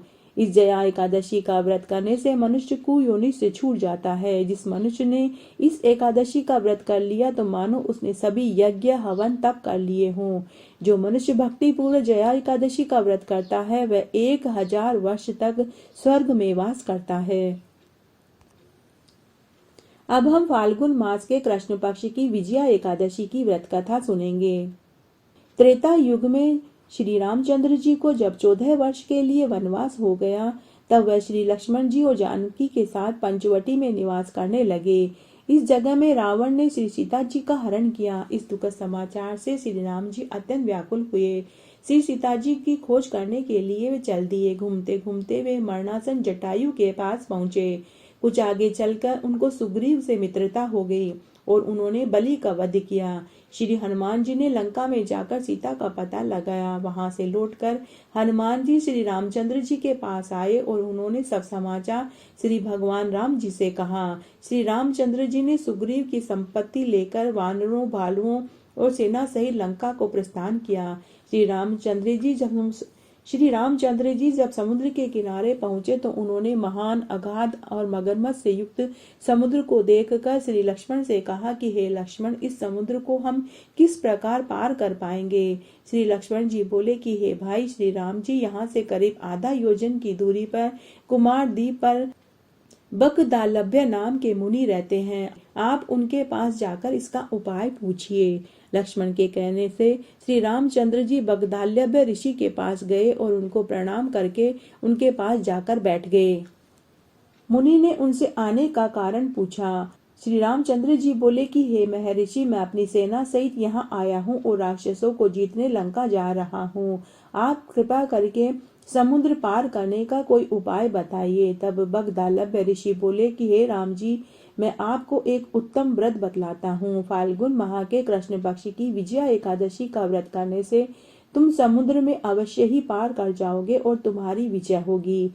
हे श्री राम जी, इस व्रत की विधि यह है कि दशमी के दिन स्वर्ण, चांदी, तांबा या मिट्टी किसी का एक घड़ा बनावें। उस घड़े को जल से भरकर उस पर पंच पल्लव रखकर वेदिका स्थापित करें। घड़े के नीचे 7 प्रकार के अनाज रखें। उसके ऊपर फिर घड़ा रखें। उस पर श्री नारायण भगवान की स्वर्ण की प्रतिमा स्थापित करें। एकादशी के दिन स्नान, नित्य कर्म से निवृत्त होकर धूप, दीप, नैवेद्य, नारियल से भगवान की पूजा करें।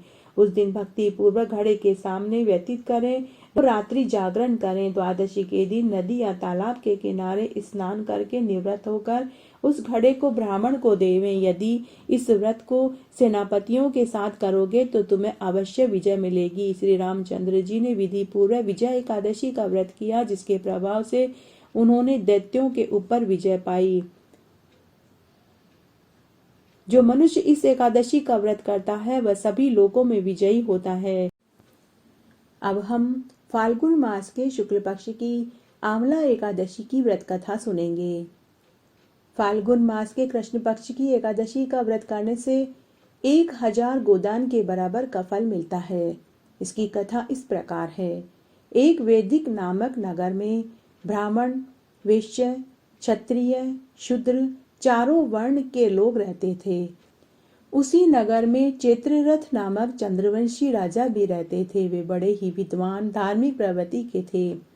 वे अपनी प्रजा का पालन अपने पुत्र के समान ही करते थे। वहां के निवासी वृद्ध से बालक तक प्रत्येक एकादशी का व्रत करते थे।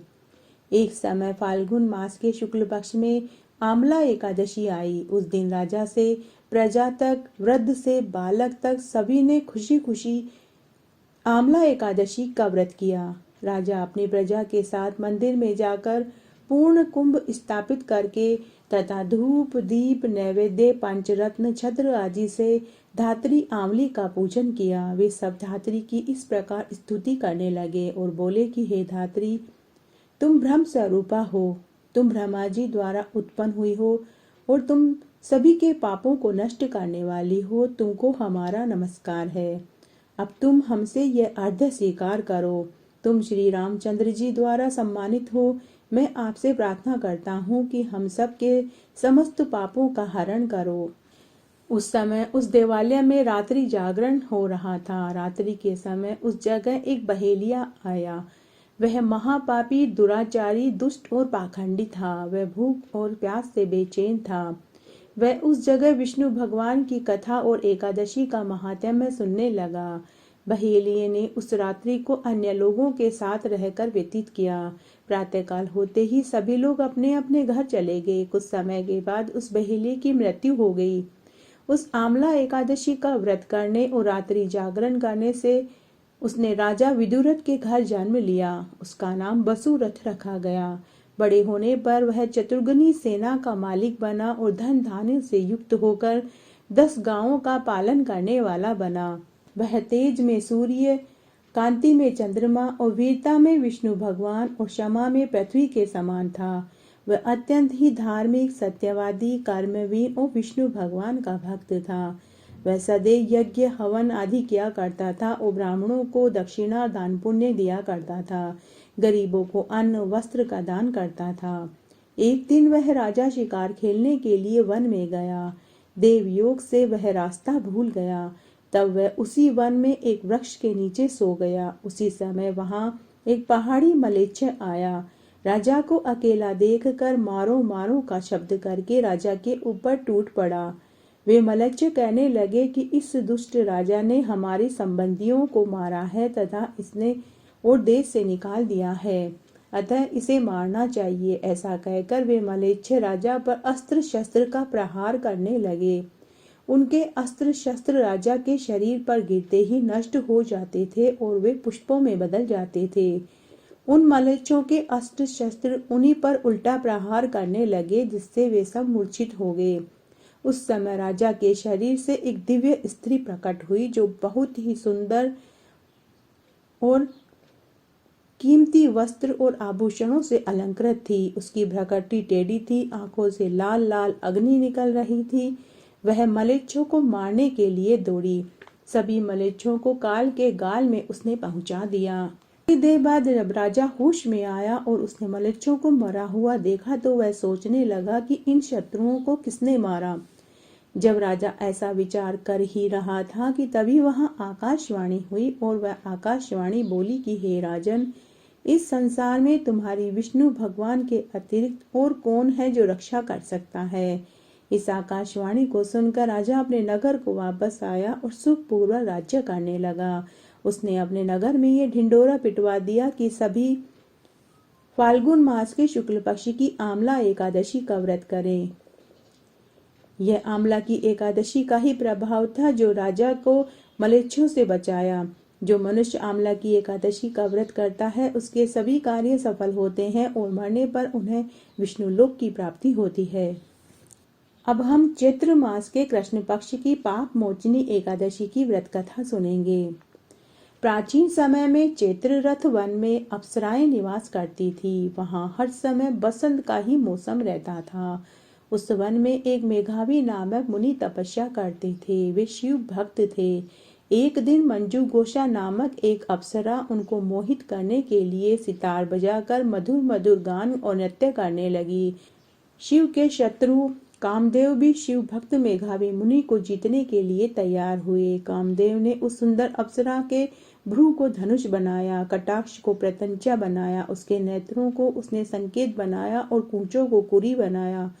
उसने मंजू घोषा अप्सरा को सेनापति बनाया। इस तरह कामदेव अपने शत्रु भक्त को जीतने के लिए तैयार हो गया। उस समय मेधावी मुनि भी युवा और हष्ट पुष्ट थे। उन्होंने यज्ञोपवीत और दंड धारण कर रखा था। उस मुनि को देखकर मंजू घोषा ने धीरे धीरे मधुरवाणी से वीणा को बजाना शुरू किया। मेघावी मुनि भी मंजू घोषा के मधुर गान और उसके सौंदर्य पर मोहित हो गए। वह अप्सरा उस मुनि को कामदेव से पीड़ित जानकर आलिंगन करने लगी। वह मुनि उसके सौंदर्य पर मोहित होकर शिव रहस्य को भूल गए और काम के वशीभूत होकर उन्हें दिन और रात्रि का कुछ भी ध्यान नहीं रहा। एक दिन मंजू घोषा उस मुनि से बोली कि हे मुनि, अब मुझे बहुत समय हो गया है, मुझे स्वर्ग जाने की आज्ञा दीजिए। उस अप्सरा के ऐसे वचनों को सुनकर मुनि बोले कि हे सुंदरी, तू तो आज ही इस संध्या को आई है, अभी तुम प्रातः काल तक और ठहरो। मुनि के वचनों को सुनकर वह उनके साथ फिर से रमण करने लगी और इस तरह बहुत समय बीत गया। फिर उसने मुनि से कहा कि हे मुनि, अब आप मुझे स्वर्ग जाने की आज्ञा दीजिए। मुनि बोले कि अरे अभी तो कुछ भी समय नहीं हुआ है, अभी कुछ दिन और ठहरो। इस पर वह अप्सरा बोली कि हे मुनि, आपकी रात्रि तो बहुत लंबी है, अब आप ही सोचकर बताइए कि आपके पास आए मुझे कितना समय हो गया है। उस अप्सरा के ऐसे वचनों को सुनकर मुनि को ज्ञान प्राप्त हुआ और समय का विचार करने लगे। जब रमण करने के समय का प्रमाण 57 साल 7 महीने 3 दिन ज्ञात हुआ तो वह उस अप्सरा को काल समझने लगे और वे महान क्रोधित होकर तप का नाश करने वाली उस अप्सरा की तरफ देखने लगे। उस मंजू घोषा के अधर कांपने लगे, इंद्रियां व्याकुल होने लगी। तब मुनि उस अप्सरा से बोले कि अरे दुष्टा, मेरे तप को नष्ट करने वाली, अब तू मेरे शाप से पिशाचिनी हो जा। तू महान पापिनी है, दुराचारिणी है, तुझे धिक्कार है। उस मुनि के शाप से वह पिशाचिनी हो गई। अब वह बोली कि हे मुनि, अब मुझ पर क्रोध को त्याग कर प्रसन्न हो जाइए और मुझे शाप का निवारण बता दीजिए, क्योंकि हम तो देवताओं के अधीन होते हैं, हमें तो देवता जो आज्ञा देते हैं हम तो उसी को करते हैं। तब मुनि को कुछ शांति मिली और वह पिशाचिनी से बोले कि रे दुष्टा, मैं तुझे शाप से छूटने का उपाय बताता हूँ। चैत्र माह के कृष्ण पक्ष की एकादशी है जिसका नाम पाप मोचनी है। उस एकादशी का व्रत करने से तेरी पिशाचिनी की दह छूट जाएगी। इस प्रकार मुनि ने उसको समस्त एकादशी के व्रत की विधि बतलाई और वे अपने पिता च्यवन ऋषि के पास चले गए। च्यवन ऋषि अपने पुत्र को देखकर बोले कि रे पुत्र, तूने ये क्या किया? तेरे समस्त तप नष्ट हो गए हैं। मेघावी बोले कि हे पिताजी, मैंने बहुत बड़ा पाप कर दिया है, आप उससे छूटने का कोई उपाय बतलाइए। तब च्यवन ऋषि बोले कि हे तात, तुम चैत्र माह के कृष्ण पक्ष की पाप मोचनी एकादशी का विधि पूर्वक व्रत करो, तपस्या करो। इन वचनों को सुनकर मेघावी ऋषि ने पाप मोचनी एकादशी का विधि पूर्वक उपवास किया, जिसके प्रभाव से वे समस्त पापों से छूट गए और वे मंजू घोषा अप्सरा भी पाप मोचनी एकादशी का व्रत करके पिशाचिनी की दह से छूट गई और वापस सुंदर देह धारण करके स्वर्ग लोक को चली गई। पाप मोचनी एकादशी के प्रभाव से सब पाप छूट जाते हैं। इस एकादशी का श्रवण करने से, पढ़ने से और सुनाने से 1000 गोदान का फल प्राप्त होता है। ब्रह्म हत्या करने वाले, अगंबा गमन करने वाले और अनेक पाप करने वाले भी इस एकादशी का व्रत करने से छूट जाते हैं और मरने पर उन्हें स्वर्ग की प्राप्ति होती है। अब हम चैत्र माह के शुक्ल पक्ष की कामदा एकादशी की व्रत कथा सुनेंगे। प्राचीन काल में एक भोगीपुर नामक नगर में पुंडरीक नामक एक राजा राज्य करता था। वहाँ अनेक अप्सरा, गंधर्व, किन्नर आदि निवास करते थे। उसी जगह ललिता और ललित नाम के 2 स्त्री पुरुष अत्यंत ही सुंदर वैभवपूर्ण भवन में निवास करते थे। एक समय राजा पुंडरीक गंधर्वों सहित एक सभा में क्रीड़ा कर रहे थे। उस जगह ललित गंधर्व भी उनके साथ नाच गान कर रहा था, परंतु अपनी प्रियतमा ललिता उस जगह उसे दिखाई नहीं दी, इसलिए उसे वह याद करके अशुद्ध गाने गाने लगा। नामराज करकोटक ने राजा पुंडरीक से इसकी शिकायत कर दी। इस पर राजा पुंडरीक ने ललित को शाप दिया कि अरे दुष्ट, तू मेरे सामने अशुद्ध गाना गा रहा है और अपनी स्त्री को याद कर रहा है, इसलिए तू कच्चा मांस खाने वाला और मनुष्यों को खाने वाला राक्षस बन जा। राजा पुंडरीक के शाप से वह गंधर्व ललित उसी समय एक विकराल राक्षस हो गया। उसका 8 योजन का शरीर हो गया। वह राक्षस हो जाने पर उसको महान दुख मिला। वह अपने कर्मों का फल भोगने लगा। जब ललिता को अपने प्रियतम ललित का पता चला तो वह बहुत दुखी हुई और वह सदैव अपने पति के उद्धार के लिए सोचने लगी कि कहाँ जाऊं, क्या करूं, किससे पूछूं ताकि मेरे पति का उद्धार हो सके। एक दिन वह घूमते घूमते विंध्याचल पर्वत पर गई। उसने वहां शंगी ऋषि का आश्रम देखा। वह शंगी ऋषि के आश्रम में उनके पास गई और उनके पास जाकर नमस्कार करके आदर के साथ उनके सामने बैठ गई। उसे देखकर शंगी ऋषि बोले कि हे सुभगे, तुम कौन हो और यहाँ किस लिए आई हो? ललिता बोली कि हे मुनि, मैं वीर धनवा नामक गंधर्व की कन्या ललिता हूँ। मेरा पति राजा पुंडरीक के शाप से एक भयानक राक्षस हो गया है। आप राक्षस योनि से छूटने का कोई श्रेष्ठ उपाय बताइए, कोई तप, कोई व्रत बताइए। तब शंगी ऋषि बोले, अरे गंधर्व कन्या ललिते, अब तुम चैत्र माह के शुक्ल पक्ष की कामदा एकादशी का व्रत करो। इस व्रत के करने से मनुष्य के समस्त कार्य सिद्ध हो जाते हैं। यदि तू अपने व्रत के पुण्य फल को अपने पति को दे देगी तो वह शीघ्र ही राक्षस की योनि से छूट जाएगा। मुनि के वचनों को सुनकर ललिता ने चैत्र माह के शुक्ल पक्ष की कामदा एकादशी का व्रत किया और उस व्रत का फल उसने अपने पति को सौंप दिया, जिससे उसका पति राक्षस योनि से छूट गया। एकादशी का फल देते ही उसका पति राक्षस की योनि से छूट गया और पुराने स्वरूप को प्राप्त हो गया। वह पहले की बातें ललिता के साथ विहार करने लगा। कामदा एकादशी के व्रत के प्रभाव से मनुष्य की देह सुंदर हो जाती है, निरोगी हो जाता है, स्वस्थ शरीर प्राप्त होता है और मरने पर पुष्पक विमान में बैठकर वह स्वर्गलोक को प्राप्त होता है। इस एकादशी का व्रत करने से मनुष्य ब्रह्महत्या जैसे और राक्षस जैसी योनि से छूट जाता है। जो इस कथा को सुनता है, पढ़ता है, सुनाता है, उसे वाजपेयी यज्ञ का फल प्राप्त होता है। अब हम बैसाख मास के कृष्ण पक्ष की बरुथनी एकादशी की व्रत कथा सुनेंगे। श्री कृष्ण भगवान बोले कि हे राजेश्वर, बैसाख माह के कृष्ण पक्ष की एकादशी का नाम बरुथनी है। यह सौभाग्य को देने वाली है। इस व्रत को करने से मनुष्य के समस्त पाप नष्ट हो जाते हैं और मरने पर सुख प्राप्त होता है। यदि कोई अभागिन स्त्री भी इस व्रत को करती है तो उसको सौभाग्य की प्राप्ति होती है। बरुथनी के प्रभाव से ही राजा मानधाता को स्वर्ग प्राप्त हुआ। बरुथनी एकादशी का फल 10 सहस्त्र वर्ष तपस्या करने के बराबर है। कुरुक्षेत्र में सूर्य ग्रहण के समय एक बार स्वर्ण दान करने से जो फल मिलता है, वही फल बरुथनी एकादशी का व्रत करने से ही मिल जाता है। बरुथनी एकादशी का व्रत करने से इस लोक में मनुष्य समस्त सुखों को भोग कर मरने पर परलोक में मोक्ष पाता है। शास्त्रों में कहा गया है कि हाथी का दान घोड़े के दान से और घोड़े के दान से भूमि का दान उत्तम है और उनसे भी उत्तम दान है तिल का। तिल से उत्तम स्वर्ण का दान है और स्वर्ण से भी उत्तम अन्न का दान है, क्योंकि अन्न दान से बराबर कोई दान नहीं है। अन्न दान से देवता, पितर, मनुष्य सबको तृप्ति मिलती है। अन्न दान कन्यादान के बराबर बताया है। जो मनुष्य लाभ के वश में होकर कन्या के धन को खाते हैं, वे मरने पर रो नरक में जाते हैं और कई हजार वर्षों तक नरक की पीड़ा भोगने के बाद दूसरे जन्म में वे बिलाव की योनि में आते हैं। जो मनुष्य प्रेम से धन सहित कन्यादान करते हैं, उनके पुण्य को तो चित्रगुप्त भी लिखने में असमर्थ है। बरुथनी एकादशी का व्रत करने वाले व्यक्ति को 10 चीजों का परित्याग करना चाहिए, जैसे कांसे के बर्तन में भोजन करना, मांस खाना, मसूर की दाल, चना, कांदा, शाक, शहद, नमक, दूसरे का अन्न, दूसरी बार भोजन, स्त्री के साथ मैथुन, जुआ नहीं खेलना चाहिए, रात्रि शयन नहीं करना चाहिए, पान नहीं खाना, दातून नहीं खाना, दूसरे की चुगली नहीं करना चाहिए, मंदिरों में चोरी करने वाले लोगों से बातचीत नहीं करनी चाहिए। जो मनुष्य बरुथनी एकादशी का व्रत विधि पूर्वक करते हैं, उन्हें मरने पर स्वर्ग की प्राप्ति होती है। जो इस महात्म्य को पढ़ता है, सुनता है, सुनाता है, उन्हें सहस्त्र गोदान करने जितना फल प्राप्त होता है। अब हम बैसाख मास के शुक्ल पक्ष की मोहिनी एकादशी की व्रत कथा सुनेंगे। सरस्वती नदी के किनारे भद्रावती नगरी में एक धनपाल नाम का धन धान्य से पुण्यवान वैश्य रहता था। वह बड़ा ही धर्मात्मा था और विष्णु भक्त था।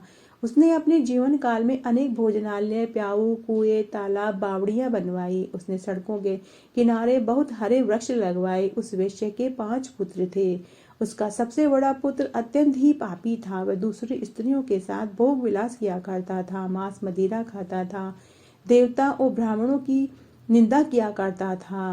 वह महान नीच व्यक्ति था, पितरों को भी नहीं मानता था। वह अपने पिता के धन को व्यसनों में खर्च करता था, इसलिए उसके पिता, भाइयों ने और परिवार वालों ने उसे घर से निकाल दिया। घर से निकाल देने के बाद वह धन की चोरी करने लगा और वेश्याओं के साथ अपना समय बिताने लगा।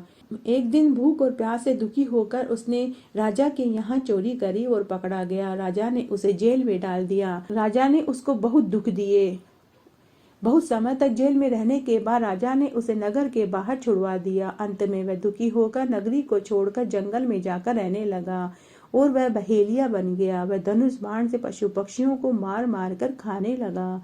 एक दिन वह पापी भूख और प्यास से व्याकुल होकर खाने की खोज के लिए निकल पड़ा और कौटिन्य ऋषि के आश्रम में पहुंच गया। उस समय बैसाख का महीना चल रहा था। कौटिन्य ऋषि गंगा स्नान करने आए हुए थे। उनके भीगे हुए वस्त्रों के छींटे जब उस पापी के ऊपर पड़े तो उसे सद्बुद्धि प्राप्त हुई। वह पापी मुनि के पास आकर हाथ जोड़कर बैठ गया और बोला कि हे मुनि, मैंने अपने जीवन काल में बहुत पाप किए हैं आप इन पापों के छूटने का कोई मुझे उपाय बताइए। तब ऋषि बोले कि हे पुत्र, तू ध्यान से सुन। बैसाख का महीना चल रहा है। बैसाख मास के शुक्ल पक्ष की एकादशी का व्रत आने वाला है। तू उस एकादशी का व्रत कर।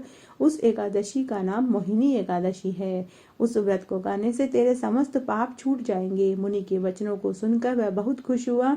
तो मुनि के बताई हुई विधि के अनुसार उसने मोहिनी एकादशी का व्रत किया। उस व्रत के प्रभाव से उसके सभी पाप नष्ट हो गए और मरने पर वह गरुड़ पर चढ़कर विष्णु लोक को प्राप्त हुआ।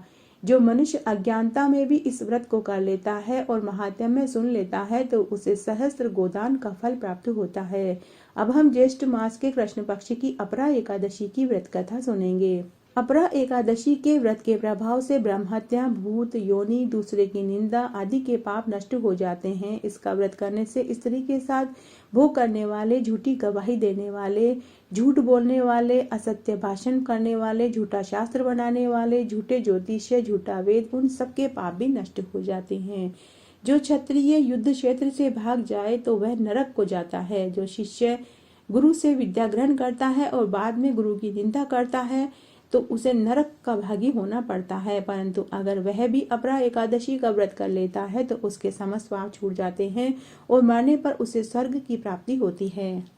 जो फल तीनों पुष्करों में स्नान करने से, कार्तिक, माघ मास और पुरुषोत्तम मास में स्नान करने से, गंगा जी के तट पर पितरों के नियमित पिंडदान करने से, सिंह राशि वालों को बृहस्पति के दिन गोमती में स्नान करने से, केदारनाथ मंदिर में जाकर दर्शन करने, स्नान करने, बद्री का आश्रम में रहने से, सूर्य और चंद्र ग्रहण में कुरुक्षेत्र में स्नान करने से मिलता है, वही फल अपरा एकादशी का व्रत करने से ही मिल जाता है।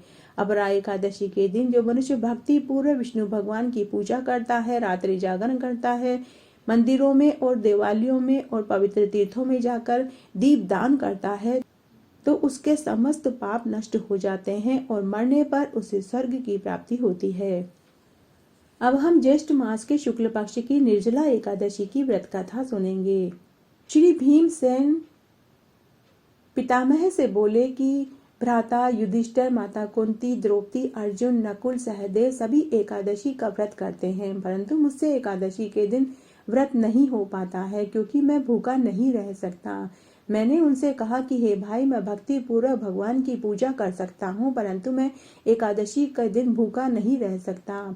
इस पर व्यास जी बोले कि हे भीमसेन, यदि तुम नरक को बुरा और स्वर्ग को अच्छा समझते हो तो प्रत्येक माह की दोनों एकादशियों को अन्न न खाया करो। इस पर भीम बोला कि हे पितामह, मैं आपसे कह चुका हूँ कि मैं एक दिन एक समय भोजन किए बिना भी नहीं रह सकता, फिर मेरे लिए पूरे दिन का उपवास करना बहुत कठिन है। यदि मैं प्रयत्न भी करूं तो एक व्रत कर सकता हूं, अतः आप मुझे कोई ऐसा व्रत बताइए जिसको करने से मुझे स्वर्ग की प्राप्ति हो। श्री व्यास जी बोले कि हे वायुपुत्र, बड़े बड़े ऋषि और महर्षियों ने बहुत से शास्त्र आदि बनाए हैं। मनुष्य को दोनों पक्षों की एकादशी का व्रत करना चाहिए, इससे उन्हें स्वर्ग प्राप्त होता है। व्यास जी के वचनों को सुनकर भीमसेन नरक में जाने के कारण भयभीत हुए और लता के समान कांपने लगे और वे बोले कि हे पितामह, अब मैं क्या करूं क्योंकि मुझसे व्रत नहीं हो पाता है, अतः आप मुझे कोई एक व्रत बताइए जिससे कि मुझे मुक्ति मिले। इस पर व्यास जी बोले कि हे भीमसेन, कृष्ण और मिथुन संक्रांति के बीच में ज्येष्ठ माह के शुक्ल पक्ष की एकादशी आती है, उसको निर्जला एकादशी कहते हैं। इस एकादशी के व्रत में स्नान और आचमन में जल वर्जित नहीं है, लेकिन आचमन में 3 मासे जल से अधिक जल नहीं लेना चाहिए। इस आचमन से शरीर की शुद्धि हो जाती है। आचमन में 7 मासे से अधिक जल मद्यपान के समान है। इस दिन भोजन करने से व्रत नष्ट हो जाता है। यदि सूर्य उदय से सूर्यास्त तक मनुष्य जलपान न करे, उसे 12 एकादशी के फल की प्राप्ति होती है।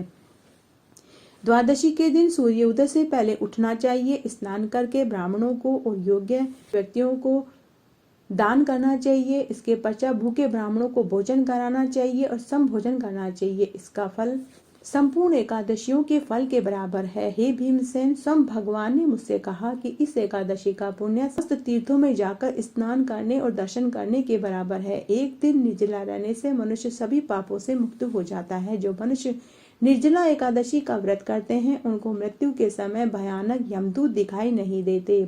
उनके लिए यम का मार्ग आसान हो जाता है। उन्हें लेने के लिए यमदूत नहीं बल्कि स्वयं विष्णु के दूत आते हैं और पुष्पक विमान में बैठाकर स्वर्ग में ले जाते हैं। अतः यत्न पूर्वक इस एकादशी का व्रत निर्जला रहकर करना चाहिए और पूरे दिन ओम नमो भगवते वासुदेवाय मंत्र का जाप करना चाहिए। व्यास जी के ऐसे वचन सुनकर भीमसेन ने निर्जला व्रत किया। इस एकादशी को भीमसेन और पांडव एकादशी भी कहते हैं। जो मनुष्य इस व्रत को दोपहर में स्नान व तप आदि करके स्वर्ण का दान करते हैं, उनको करोड़ फल स्वर्ण के दान के बराबर फल मिलता है। जो मनुष्य इस दिन यज्ञ होम आदि करते हैं, उसके फल का तो वर्णन भी नहीं किया जा सकता। इस निर्जला एकादशी के व्रत से मनुष्य विष्णु लोक को जाता है। जो मनुष्य इस दिन अन्न खाते हैं, उन्हें चांडाल समझना चाहिए। वे अंत में नरक में जाते हैं। ब्रह्म हत्यारे, मदपान करने वाले, चोरी करने वाले, गुरु से द्वेष करने वाले, झूठ बोलने वाले, ऐसे व्यक्तियों को से बातचीत नहीं करनी चाहिए। अब हम आषाढ़ मास के कृष्ण पक्ष की योगिनी एकादशी की व्रत कथा सुनेंगे। अलकापुरी नाम की नगरी में कुबेर नामक एक राजा रहता था। वह शिव भक्त था। उसकी पूजा के लिए एक माली पुष्प लेकर आया करता था। उसके विशालाक्षी नाम की अत्यंत सुंदर स्त्री थी। एक दिन वह मानसरोवर में पुष्प लेने गया, परंतु काम के वश में होने के कारण वह पुष्पों को रखकर स्त्री के साथ रमण करने लगा और दोपहर तक फूल लेकर नहीं आया। जब राजा कुबेर उसकी राह देखते देखते दोपहर हो गई, तो उसने क्रोध पूर्वक अपने सेवकों को आज्ञा दी कि तुम देख कर आओ कि हेममाली अभी तक पुष्प लेकर क्यों नहीं आया। जब यक्षों ने उसका पता लगाया तो वे कुबेर के पास आकर कहने लगे कि हे राजन, वह माली तो अपनी स्त्री के साथ रमण कर रहा है। यक्षों की यह बात सुनकर कुबेर ने हेममाली को बुलाने की आज्ञा दी। हेममाली राजा कुबेर के सम्मुख डर से थरथर कांपने लगा और प्रणाम करके खड़ा हो गया। उसको देखकर राजा कुबेर को बड़ा क्रोध आया और उसने कहा कि हे पापी, हे नीच, हे कामी, तूने मेरे पूजनीय ईश्वरों के भी ईश्वर शिवजी का अनादर किया। इसलिए मैं तुझे शाप देता हूँ कि तू स्त्री का वियोग भोगेगा और मृत्यु लोक में जाकर तू कोढ़ी बनेगा। कुबेर के शाप के प्रभाव से वह उसी क्षण स्वर्ग से पृथ्वी पर गिर गया और कोढ़ी बन गया। उसकी स्त्री भी उसी समय अंतर्ध्यान हो गई। मृत्यु लोक में जाकर उसे महान दुख भोगने पड़े, परंतु शिवजी की भक्ति के प्रभाव से उसकी बुद्धि मलिन नहीं हुई।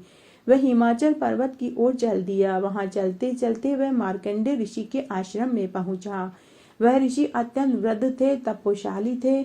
उनको देखकर हेममाली ने उनको प्रणाम किया और उनके चरणों में गिर पड़ा। उसको देखकर मार्कंडे ऋषि बोले कि अरे तू कौन है? तुझे ये कोढ़ कैसे हुआ? तू कौन सा दुख भोग रहा है? इस पर हेममाली बोला कि हे मुनि, मैं यक्षदान कुबेर का सेवक हूँ।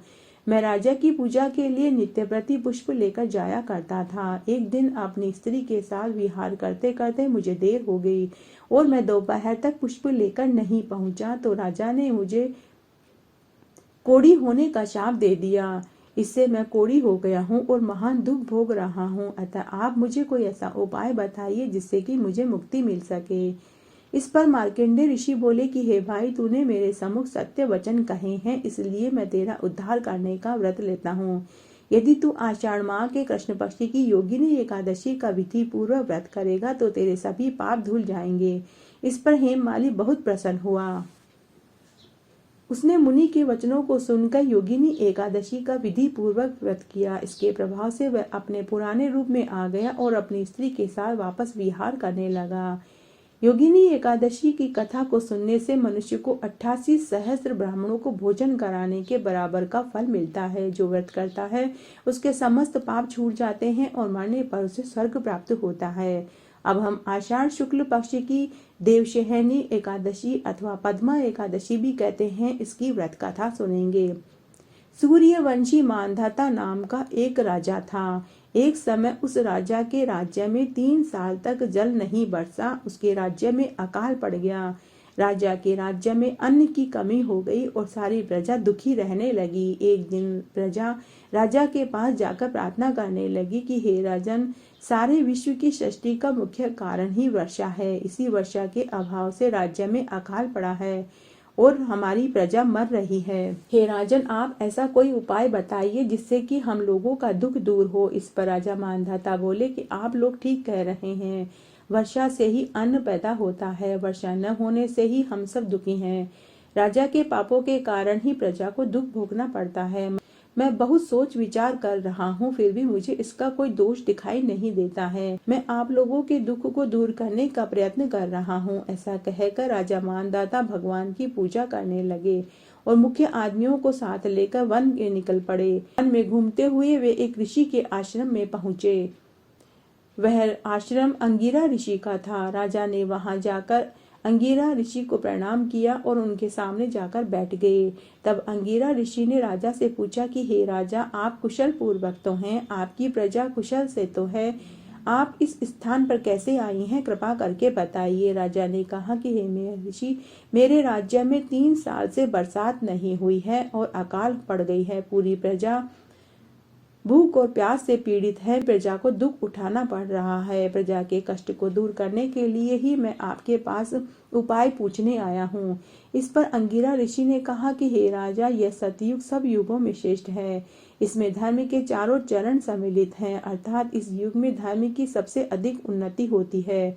इस युग में ब्राह्मणों का तपस्या करना, वेद पढ़ना ही मुख्य अधिकार है, परंतु आपके राज्य में एक शूद्र इस युग में भी तपस्या कर रहा है। इसी दोष के कारण आपके राज्य में बरसात नहीं हुई है। यदि आप प्रजा का भला चाहते हैं तो उस शूद्र को मार दीजिए। इस पर राजा बोला कि हे मुनीश्वरों, मैं उस निरपराध तपस्या करने वाले शूद्र को नहीं मार सकता। आप इस दोष से छूटने का अन्य कोई उपाय बताइए।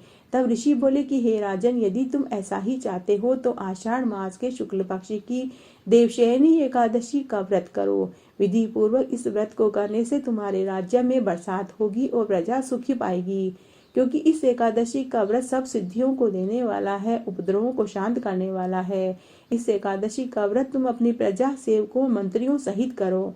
मुनि के वचनों को सुनकर राजा अपने नगर को आए और विधि पूर्वक प्रजा और परिवार, कुटुंब, मंत्रियों के साथ देवशयनी एकादशी का व्रत किया। उस व्रत के प्रभाव से राज्य में बरसात हुई और मनुष्यों को सुख प्राप्त हुआ।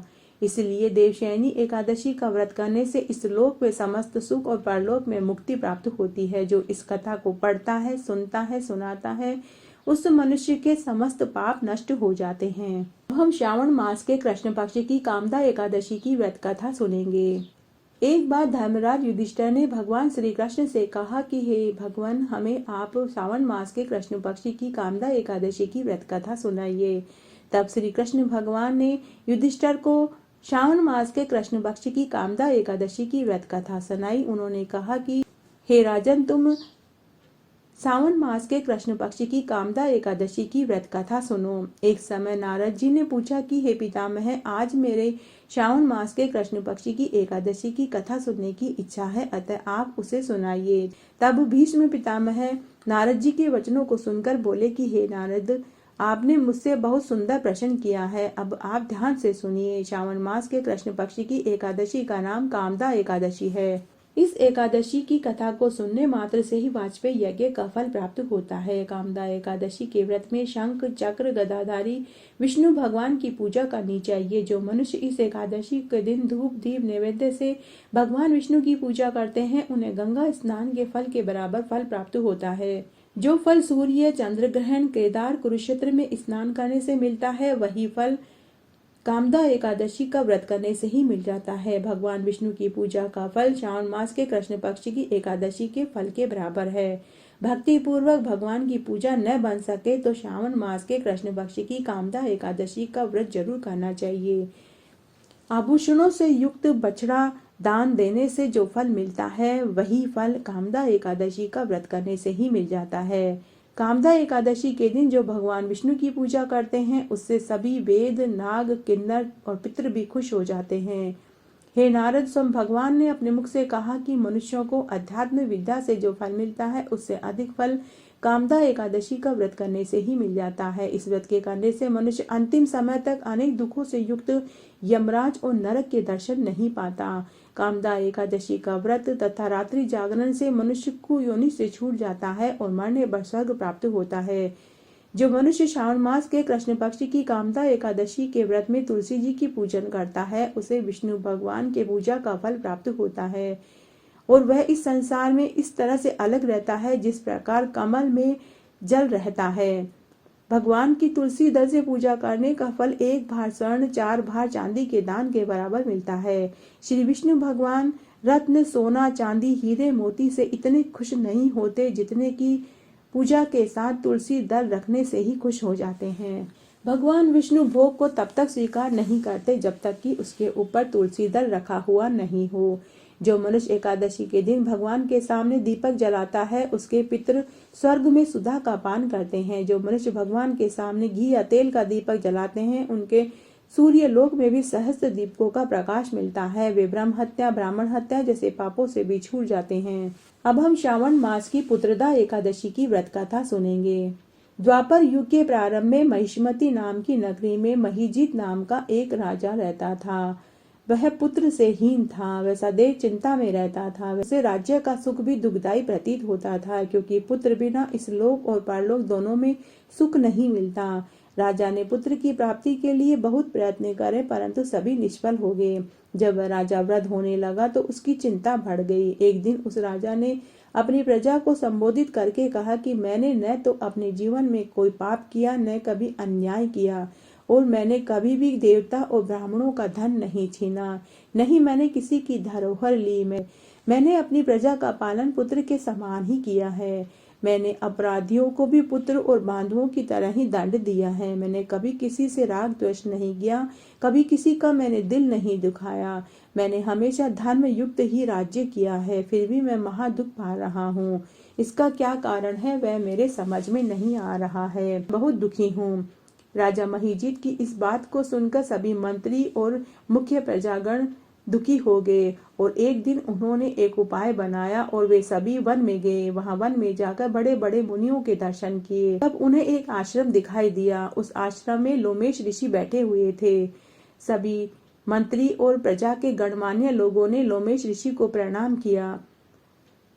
लोमेश ऋषि बोले कि हे ब्राह्मणों, आप लोगों की विनय और आपके सद्व्यवहार से मैं अत्यंत प्रसन्न हुआ। अब आप मुझे अपने यहाँ आने का कारण बताइए। मैं आपके कार्य को अपनी शक्ति के अनुसार अवश्य ही पूरा करूंगा, क्योंकि हमारा शरीर ही परोपकार के लिए बना है, इसमें कोई संदेह नहीं है। लोमेश ऋषि के ऐसे वचन सुनकर मंत्रीगण बोले कि हे महर्षि, आप हमारी समस्त बातों को जानने में ब्रह्मा के समान हैं। महिष्मती नाम की पुरी में एक महीजीत नाम का धर्मात्मा राजा रहता है। वह प्रजा का पालन पुत्र के अनुसार ही करता है, परंतु फिर भी वह पुत्रहीन है। इससे वह बहुत दुखी हैं। हम उसी राजा की प्रजा हैं और प्रजा का कर्तव्य है कि राजा के सुख दुख को अपना सुख दुख माने। हमको उनके पुत्रहीन होने पर बहुत दुख हो रहा है। अब हमसे उनका दुख देखा नहीं जा रहा है। अब आप ही उनके इस कष्ट को दूर करने का कोई उपाय बताइए। तब लोमेश ऋषि ने एक क्षण के लिए आंखें बंद करी और राजा के पूर्व जन्मों का विचार करने लगे। विचार करने के बाद उन्होंने नेत्र खोले और उन्होंने कहा, हे सज्जनों, यह राजा पिछले जन्म में बहुत निर्धन था, बुरे कर्म करता था, एक गांव से दूसरे गांव घुमा करता था। एक दिन ज्येष्ठ मास के शुक्ल पक्ष की द्वादशी के दिन यह 2 दिन से भूखा था। दोपहर के समय एक जलाशय पर पानी पीने के लिए गया। वहां उस समय एक ब्याई हुई प्यासी गाय पानी पी रही थी। राजा ने उसको पानी पीने से हटाकर स्वयं पानी पीने लगा। हे सज्जनों, इसीलिए राजा को यह दुख भोगना पड़ रहा है। एकादशी के दिन भूखा रहने से इसे राजा का जन्म मिला और गाय को हटाकर पानी पीने से इसे पुत्र वियोग का दुख भोगना पड़ा। इस पर वे सभी मंत्रीगण बोले कि हे महर्षि, शास्त्रों में ऐसा भी लिखा हुआ है कि पुण्य से पाप नष्ट हो जाते हैं, इसलिए कृपा करके आप राजा के पूर्व जन्म के पापों को नष्ट करने का कोई उपाय बताइए। इस पाप के क्षय होने से शायद हमारे राजा को पुत्र रत्न की प्राप्ति हो। तब लोमेश ऋषि प्रजागणों से बोले कि हे सज्जनों, यदि श्रावण मास के शुक्ल पक्ष की पुत्रदा एकादशी का व्रत राजा के साथ तुम सब करो और रात्रि जागरण करो और इस व्रत का फल तुम राजा को प्रदान कर दो, तो तुम्हारे राजा को पुत्र रत्न की प्राप्ति अवश्य होगी। मंत्रियों सहित समस्त प्रजागणों ने लोमेश ऋषि को प्रणाम किया और प्रसन्नता पूर्वक वापस अपने नगर में आ गए। उन सब ने राजा रानी सहित श्रावण मास के शुक्ल पक्ष की पुत्रदा एकादशी का व्रत किया और पूरी प्रजा ने, मंत्रीगणों ने अपने व्रत का पुण्य फल राजा और रानी को दे दिया। उस पुण्य के प्रभाव से रानी को गर्भ ठहर गया। 9 महीने के बाद रानी को एक सुंदर पुत्र पैदा हुआ। इसलिए श्रावण मास की एकादशी का नाम पुत्रदा एकादशी पड़ा। जो मनुष्य पुत्र रत्न प्राप्त करना चाहता हो उसे इस एकादशी का व्रत अवश्य करना चाहिए। इस एकादशी का व्रत करने से मनुष्य को सुख और परलोक में स्वर्ग प्राप्त होता है। अब मैं आपको भादवा मास के कृष्ण पक्ष की अजा एकादशी की व्रत कथा सुनाने जा रही हूँ। प्राचीन काल में एक चक्रवर्ती राजा हरिश्चंद्र राज्य करते थे। वह अत्यंत वीर, प्रतापी और सत्यवादी थे। उन्होंने अपने अज्ञात कर्म और प्रतिज्ञा से राज्य को त्याग दिया और अपनी स्त्री और पुत्र को भी बेच दिया। वह स्वयं एक चांडाल के यहाँ नौकरी करने लगे। राजा ने चांडाल के यहाँ कफन लेने का काम किया, परंतु इस आपत्ति काल में भी उन्होंने सत्य को नहीं छोड़ा। जब इस प्रकार रहते हुए उनको अनेक वर्ष बीत गए और अपने इस नीच कर्म से उन्हें बहुत दुख हुआ और इससे मुक्त होने का वे उपाय खोजने लगे। चांडाल के काम में राजा सदैव चिंता करा करते थे कि अब मैं क्या करूं, मैंने ऐसे कौन से कर्म किए जिससे मुझे ये दंड भोगना पड़ रहा है। तब एक समय गौतम ऋषि उधर से गुजरे। राजा ने उन्हें देखकर प्रणाम किया और अपना सारा दुख उन्हें कह सुनाया। महर्षि गौतम ने राजा के दुख से अत्यंत दुखी हुए और बोले कि हे राजन, तुमने भादवा मास के कृष्ण पक्ष की अजा एकादशी का व्रत नहीं किया, इसीलिए तुम्हें ये कष्ट उठाना पड़ रहा है। अतः हे राजन, अब तुम भादवा मास के कृष्ण पक्ष की अजा एकादशी का व्रत करो। विधि पूर्वक व्रत करने और रात्रि जागरण करने से तुम्हारे समस्त पाप नष्ट हो जाएंगे। गौतम ऋषि ऐसा कहकर अंतर्ध्यान हो गए। तब राजा हरिश्चंद्र ने भादवा मास के कृष्ण पक्ष की अजा एकादशी का व्रत किया। इस व्रत के प्रताप से राजा के सभी कष्ट दूर हो गए। जो मनुष्य इस व्रत को विधि पूर्वक करता है, रात्रि जागरण करता है, उसके समस्त पाप नष्ट हो जाते हैं और मरने पर स्वर्ग को पाते हैं। इस एकादशी के कथा का श्रवण करने वाला मनुष्य अश्वमेध यज्ञ का फल पाता है। अब हम भादवा मास के शुक्ल पक्ष की परिवर्तनी एकादशी की व्रत कथा सुनेंगे। इस एकादशी को वामन एकादशी भी कहते हैं। भगवान श्री कृष्ण धर्मराज युधिष्ठिर को परिवर्तनी एकादशी की व्रत कथा सुनाते हैं। भगवान श्री कृष्ण धर्मराज युधिष्ठिर से कहते हैं कि हे राजन, अब मैं तुम्हें अनेक पापों को नष्ट करने वाली और मरने के बाद स्वर्ग देने वाली भादवा मास के शुक्ल पक्ष की वामन एकादशी की व्रत कथा सुनाता हूँ। इस एकादशी को जयंती एकादशी भी कहते हैं। इस एकादशी की कथा सुनने मात्र से ही मनुष्य के सभी पाप नष्ट हो जाते हैं और उन्हें वाजपेयी यज्ञ का फल मिलता है। इस एकादशी को जयंती एकादशी भी कहते हैं। जयंती एकादशी की कथा से नीच और पापियों का भी उद्धार हो जाता है। यदि कोई मनुष्य धर्मपरायण होकर इस एकादशी के दिन भगवान विष्णु की पूजा करता है, वामन भगवान की पूजा करता है, तो उसे संसार की पूजा का फल प्राप्त होता है। भगवान श्री कृष्ण युधिष्ठिर से कहते हैं कि हे राजन, जो मनुष्य वामन एकादशी के दिन मेरी पूजा करता है, उसे इस लोक में सभी सुखों को मैं प्रदान कर देता हूँ। इसमें किसी प्रकार का कोई संदेह नहीं है। जो मनुष्य इस एकादशी के दिन वामन भगवान की पूजा करता है, वह तीनों देवता अर्थात ब्रह्मा, विष्णु, महेश की पूजा करने जितना फल पाता है। जो मनुष्य इस एकादशी का व्रत करता है, वह संसार में कुछ भी प्राप्त करना इसके लिए शेष नहीं रह जाता। वामन एकादशी के दिन भगवान विष्णु करवट लेते हैं, इसीलिए इसे परिवर्तनी एकादशी भी कहते हैं। युधिष्ठिर भगवान श्री कृष्ण से बोले कि हे भगवान, आपके वचनों को सुनकर मुझे महान संदेह हो रहा है कि आप किस प्रकार सोते हुए करवट बदलते हैं। आपने बलि को क्यों बांधा? आपने वामन रूप क्यों धारण किया? आपने ऐसी लीलाएं क्यों रची? चातुर्मास व्रत की विधि क्या है तथा आपके शयन करने पर मनुष्य का क्या कर्तव्य है, वह सारा विधान मैं सुनना चाहता हूँ। तब भगवान श्री कृष्ण युधिष्ठिर से बोले कि हे राजन, अब मैं तुम्हें पापों को नष्ट करने वाली इस परिवर्तनी एकादशी की कथा सुनाता हूँ। तुम ध्यान से सुनो। त्रेता युग में एक बलि नाम का दानव था। वह अत्यंत भक्त, दानी, सत्यवादी और ब्राह्मणों की सेवा में हमेशा संलग्न रहता था।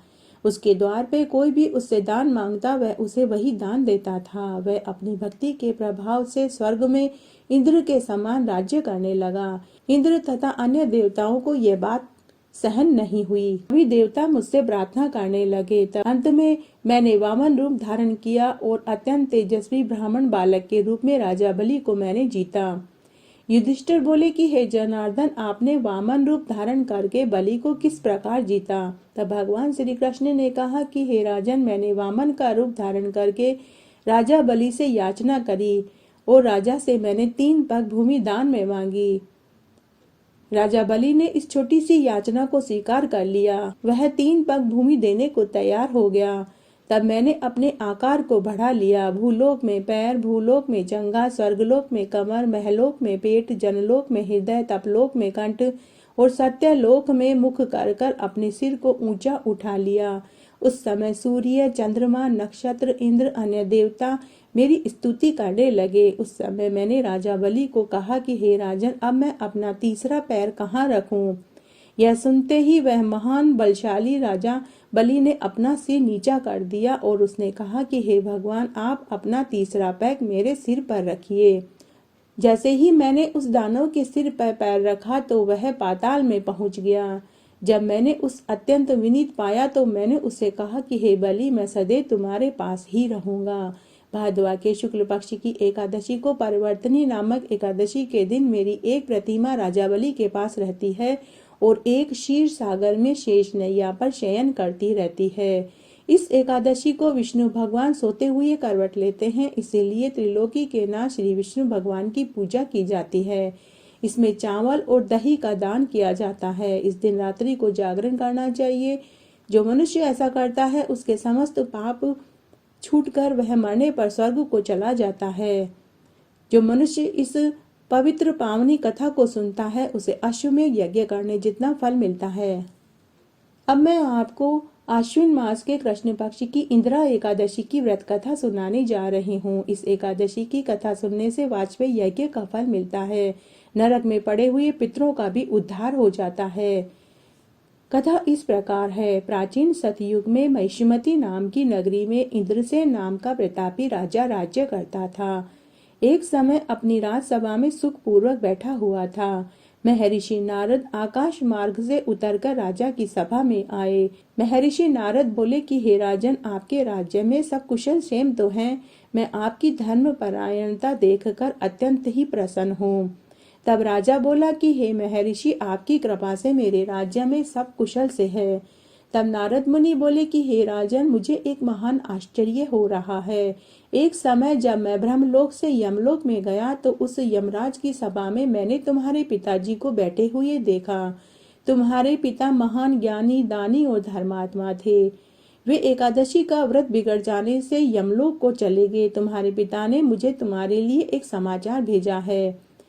उन्होंने मुझसे कहा है कि यदि मेरा पुत्र इंद्रसेन आश्विन मास के कृष्ण पक्ष की इंदिरा एकादशी का व्रत करके उसका फल मुझे दे दे तो मुझे नरक से मुक्ति मिल जाएगी और मैं नरक से छूटकर स्वर्ग में चला जाऊंगा। इसलिए हे राजन, मैं तुम्हारे पिता का यह समाचार तुम्हें देने के लिए ही आया हूँ। जब राजा ने महर्षि नारद से ऐसे वाक्यों को सुना तो उसे महान दुख हुआ और वह इंदिरा एकादशी के व्रत की विधि पूछने लगा और बोला कि हे नारद, अब आप मुझे इस एकादशी की व्रत की विधि बताइए। मैं इस व्रत को जरूर करूंगा जिससे कि मेरे पिता को मुक्ति मिल सके। इस पर नारद मुनि बोले कि हे राजन, आश्विन मास के कृष्ण पक्ष की दशमी के दिन से ही प्रातःकाल श्रद्धा सहित स्नान करना चाहिए। उस समय जल से निकलकर श्रद्धा पूर्वक पितरों का श्राद्ध करना चाहिए। दशमी तिथि को एक समय भोजन करना चाहिए और जमीन पर सोना चाहिए। दूसरे दिन एकादशी के दिन प्रातःकाल नीम का दातुन करें। किसी पवित्र नदी में स्नान करने के पश्चात व्रत को धारण करें और कहें कि हे विष्णु भगवान, आज मैं निराहार रहूंगा और समस्त भोगों को त्याग करूंगा, ब्रह्मचर्य का पालन करूंगा। इसके पश्चात कल ही भोजन करूंगा। हे भगवान, आप मेरी रक्षा करना और मेरे व्रत को निभाने में मेरी मदद करना। इस प्रकार आचरण करके दोपहर को शालिग्राम की मूर्ति को भोग लगावें और भोजन में से कुछ हिस्सा गाय को देवें। विष्णु भगवान को धूप दीप नैवेद्य से पूजा करें, रात्रि जागरण करें। इसके उपरांत द्वादशी को मौन रहकर बंधु बांधवों सहित भोजन करें। हे राजन, यदि यही इंदिरा एकादशी के व्रत की पूरी विधि है।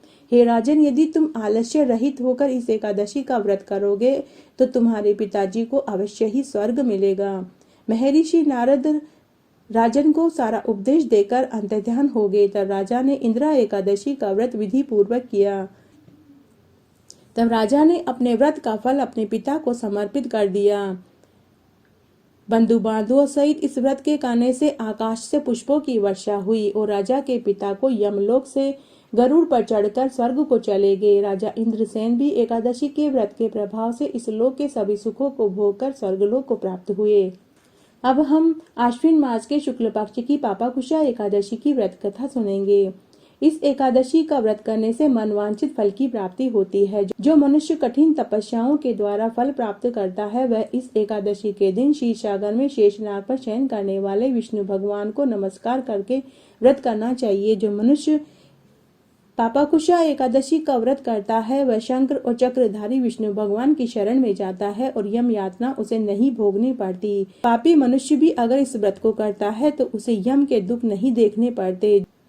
इस एकादशी के व्रत से मनुष्य को स्वस्थ शरीर और सुंदर स्त्री और धन धान्य मिलता है और अंत में स्वर्ग की प्राप्ति होती है। जो मनुष्य इस एकादशी के व्रत में रात्रि जागरण करता है उन्हें बिना मांगे ही स्वर्ग मिल जाता है।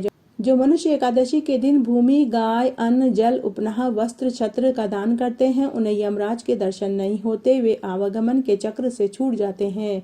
दरिद्र मनुष्य भी अगर यथाशक्ति कुछ दान करते हैं तो उन्हें भी पुण्य का फल मिलता है। जो मनुष्य अपने जीवन काल में तालाब, बगीचे, धर्मशाला, प्याऊ, अन्न आदि लगवाते हैं उन्हें उस पुण्य से जो फल मिलता है वही पुण्य इस एकादशी के व्रत से ही मिल जाता है। वे मनुष्य इस लोक में स्वस्थ दीर्घायु होते हैं, धन धान्य से परिपूर्ण होते हैं, स्वर्ग का सुख भोगते हैं। अब हम कार्तिक मास के कृष्ण पक्ष की रमा एकादशी की व्रत कथा सुनेंगे। प्राचीन काल में मुचुकुंद नाम का एक राजा था। उसके इंद्र, वरुण, कुबेर, विभीषण आदि मित्र थे। वह सत्यवादी और विष्णु भक्त था। उसके एक उत्तम चंद्रभागा नाम की लड़की थी।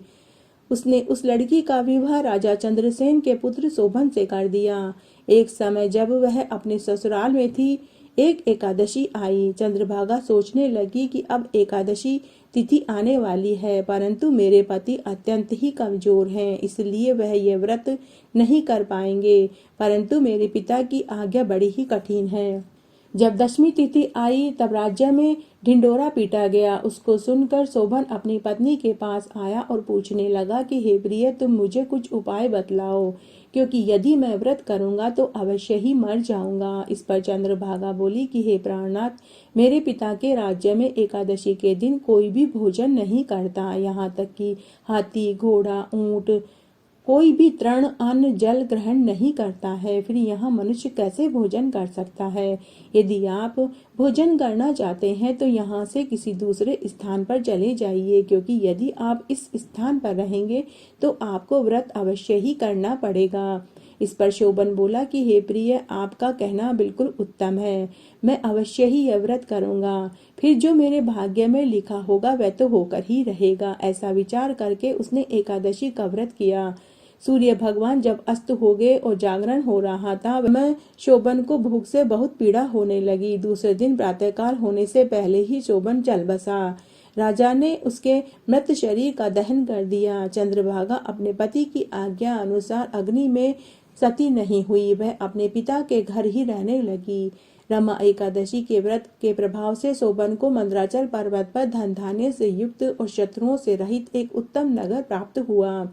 एक समय मुचुकुंद नगर में रहने वाला एक सोम शर्मा नाम का ब्राह्मण तीर्थ यात्रा करके उधर से निकला। उसने घूमते घूमते उसने देखा, अपने राजा के जमाई को देखा तो वह उसके पास गया। राजकुमार शोभन ब्राह्मण को देखकर आसन से उठ खड़ा हुआ। वह अपने ससुर और अपनी स्त्री चंद्रभागा की कुशल सेम पूछने लगा। सोम शर्मा ब्राह्मण राजकुमार शोभन से बोला कि हे राजन, हमारे राजा कुशल से हैं और हमारी राजकुमारी चंद्रभागा भी कुशल से है। अब आप अपना वृतांत बतलाइए। मुझे बड़ा आश्चर्य हो रहा है कि ऐसा विचित्र और सुंदर नगर न मैंने कभी आज से पहले देखा और नहीं देखूंगा। शोभन बोला कि हे ब्राह्मण, यह सब कार्तिक मास के कृष्ण पक्ष की रमा एकादशी के व्रत के प्रभाव से मुझे मिला है। इसी से मुझे यह अनुपम नगर प्राप्त हुआ है, परंतु यह अध्रुव है। इस पर ब्राह्मण बोला कि हे राजन, ये अध्रुव क्यों है? और ध्रुव किस प्रकार हो सकता है, आप मुझे समझाइए। मैं आपके कहे अनुसार आपकी मदद अवश्य करूंगा, इसमें कोई संशय नहीं है। तब राजकुमार शोभन ब्राह्मण से बोला कि मैंने श्रद्धा पूर्वक व्रत किया था, उसके प्रताप से मुझे ये नगर प्राप्त हुआ। इस वृतांत को राजा मुचुकुंद की पुत्री चंद्रभागा से कहोगे तो वह इसको ध्रुव बना सकती है। ब्राह्मण ने नगर में आकर राजकुमारी चंद्रभागा से सारा वृतांत कह सुनाया। इस पर राजकुमारी चंद्रभागा बोली कि हे ब्राह्मण देव, आप मुझे उस नगर में लेकर चलिए, मैं अपने पति को देखना चाहती हूँ और मैं अपने व्रत के प्रभाव से उस नगर को ध्रुव बना दूंगी। चंद्रभागा के वचनों को सुनकर वह सोम शर्मा ब्राह्मण उसको मंदराचल पर्वत के पास वामदेव के आश्रम में ले गया। वामदेव ने उसकी कथा को सुनकर चंद्रभागा का मंत्रों से अभिषेक किया। चंद्रभागा उसके मंत्रों और व्रत के प्रभाव से दिव्य देह धारण करके अपने पति के पास चली गई। शोभन ने अपनी स्त्री चंद्रभागा को देखा तो वह अत्यंत प्रसन्न हुआ और उसे वाम भाग में बैठाया।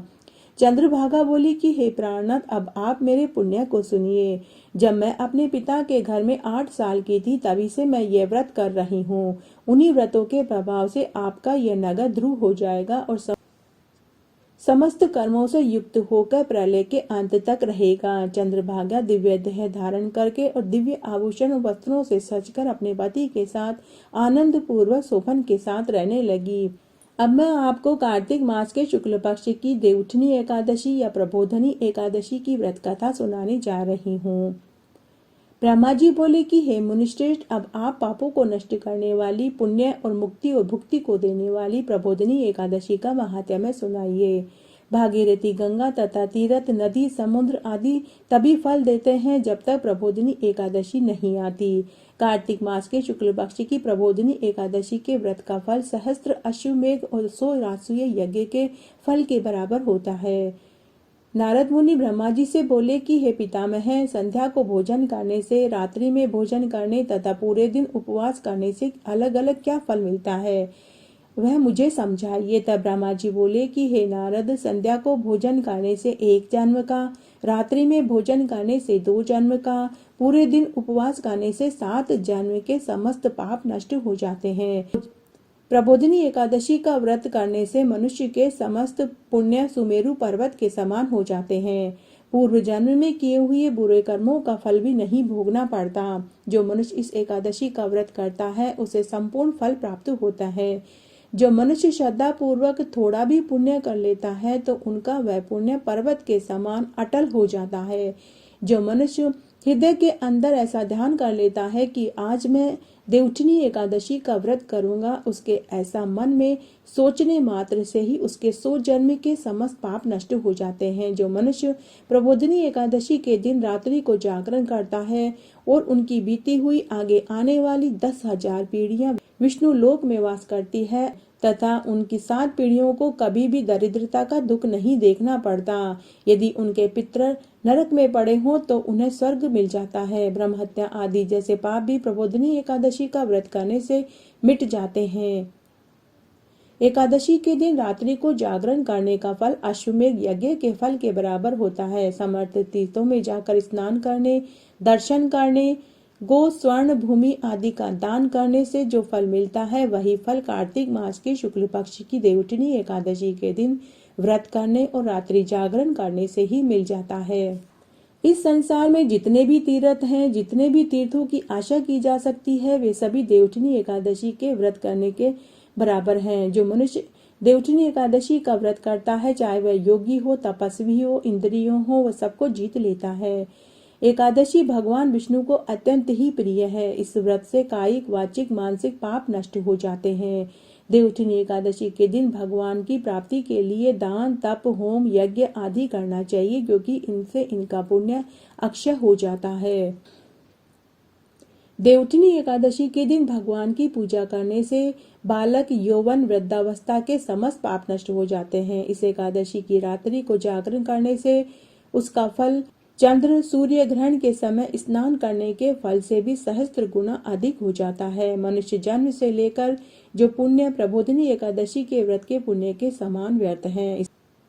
विधि पूर्वक विष्णु भगवान की पूजा करनी चाहिए। जो मनुष्य कार्तिक मास में धर्मपरायण होकर अन्य व्यक्तियों का अन्न नहीं खाते, उन्हें चांद्रायण व्रत का फल मिलता है। कार्तिक मास में भगवान विष्णु के निमित्त दान करने से भगवान अति प्रसन्न हो जाते हैं।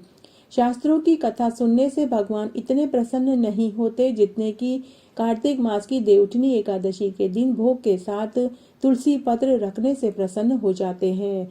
100 गायों का दान करने से जो पुण्य फल मिलता है, वही पुण्य देवउठनी एकादशी का व्रत करने, कथा सुनने और रात्रि जागरण करने से ही मिल जाता है। मनुष्य अपने कल्याण के लिए विष्णु भगवान की कथा सुनते हैं तो वे अपने कुटुंब का उद्धार करके 1 सहस्त्र गोदान का फल पाते हैं। जो मनुष्य देवउठनी एकादशी के दिन विष्णु की कथा को सुनते हैं, उन्हें 7 दीप के दान का फल मिलता है। विष्णु की भक्ति पूर्व कथा सुनाते हैं, पढ़ते हैं तो उन्हें इस लोक के सभी सुखों के साथ मरने पर स्वर्ग मिलता है। जो मनुष्य देवउठनी एकादशी के दिन भगवान के समीप गीत नृत्य बजाते हैं, रात्रि जागरण में समय बिताते हैं और दान में कोई कंजूसी नहीं करते, विष्णु भगवान को पुष्प फल अगरबत्ती धूप से पूजा करते हैं और शंख के जल से भगवान को अर्घ्य देते हैं, उन्हें समस्त तीर्थों में जाकर स्नान करने से जो फल मिलता है वह फल प्राप्त हो जाता है। कार्तिक मास में जो मनुष्य तुलसी जी से भगवान की पूजा करते हैं, उनके 10,000 जन्म के समस्त पाप नष्ट हो जाते हैं।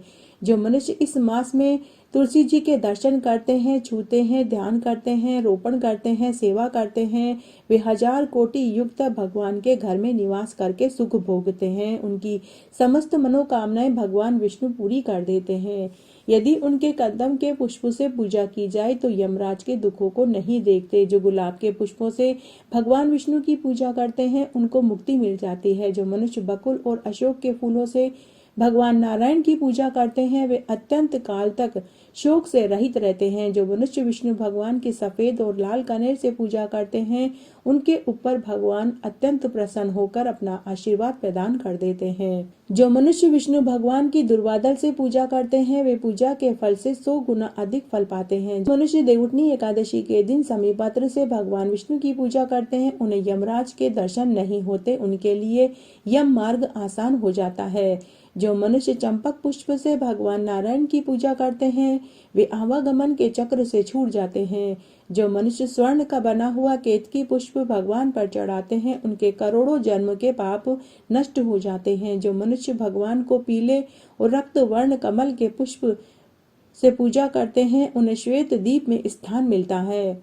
अब हम पुरुषोत्तम मास की पद्मनी एकादशी की व्रत कथा सुनेंगे।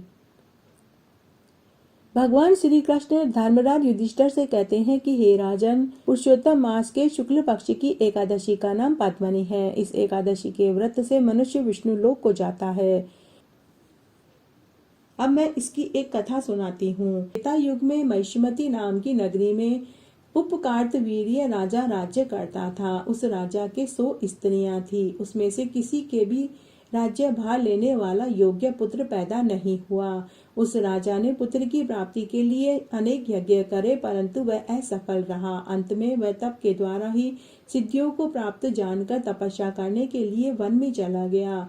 उसकी स्त्री हरिश्चंद्र की पुत्री प्रेमदा वस्त्र आभूषणों को त्याग कर अपने पति के साथ गंधमाथन पर्वत पर चली गई।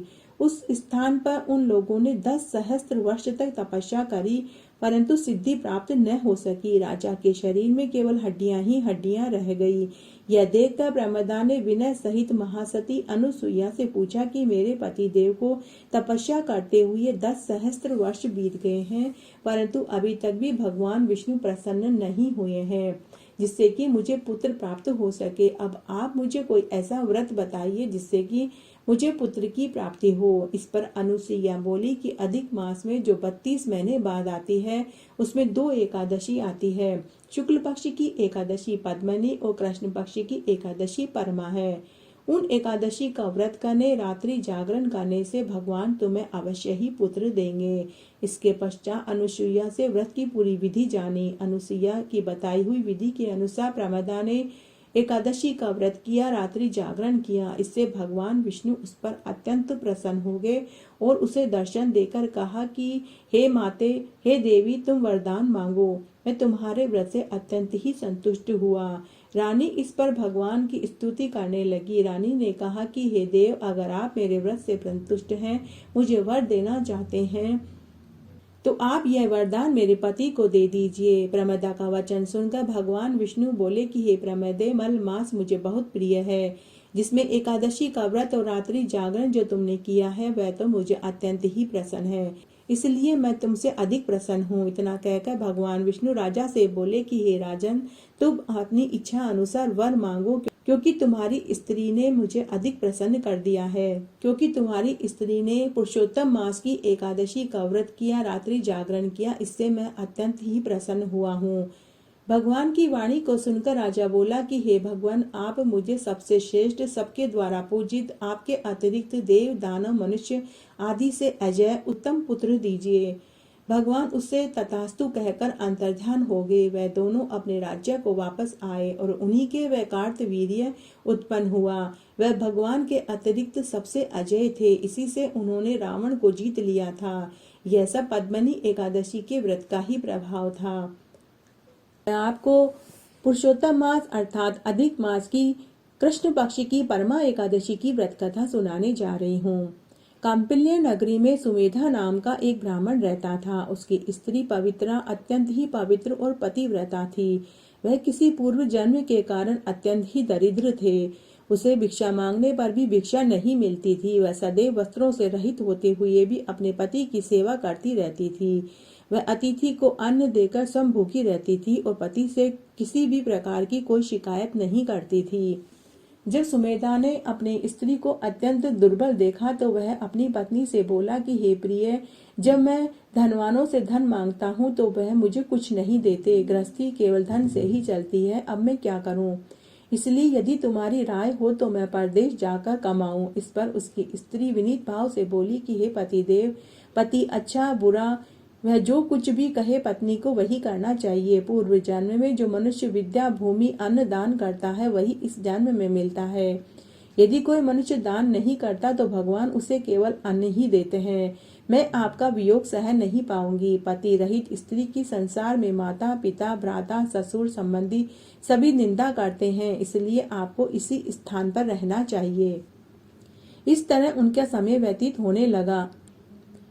एक समय कौंडिल्य मुनि उस जगह आए और उनको आता देखकर सुमेधा और उसकी पत्नी ने उन्हें प्रणाम किया और उन्हें बैठने के लिए आसन दिया और भोजन दिया। भोजन देने के पश्चात पवित्रा बोली कि हे मुनि, आपके दर्शन पाकर आज हम पवित्र हो गए और आपका हमारे घर में आने से हमारा घर पवित्र हो गया। अब मुझे पूरा विश्वास हो गया है कि आप ही हमारी दरिद्रता को दूर करने का कोई उपाय बतलाएंगे। मुनिदेव, मैंने अपने पति को परदेश में धन कमाने के लिए जाने से रोका है। मेरे भाग्य से ही आप आए हैं। मुझे पूर्ण विश्वास है कि अब मेरी दरिद्रता शीघ्र ही नष्ट हो जाएगी। अतः आप हमारी दरिद्रता को नष्ट करने का कोई व्रत, कोई विधि बताइए। इस पर कौंडिल्य मुनि बोले कि मलमास की कृष्ण पक्ष की परमा एकादशी के व्रत से मनुष्य के समस्त पाप, दुख, दरिद्रता नष्ट हो जाती है। जो मनुष्य इसका व्रत करता है, रात्रि जागरण करता है, वह धनवान हो जाता है। इस व्रत में नाच गाना आदि सहित रात्रि जागरण करना चाहिए। कुबेर को महादेव जी ने इसी व्रत करने से धनाधिपति बना दिया था। इसी व्रत के प्रभाव से सत्यवादी महाराज राजा हरिश्चंद्र को पुत्र, स्त्री और राज्य सुख प्राप्त हुआ था। उस मुनि ने उनको एकादशी के व्रत की पूरी विधि भी सुनाई।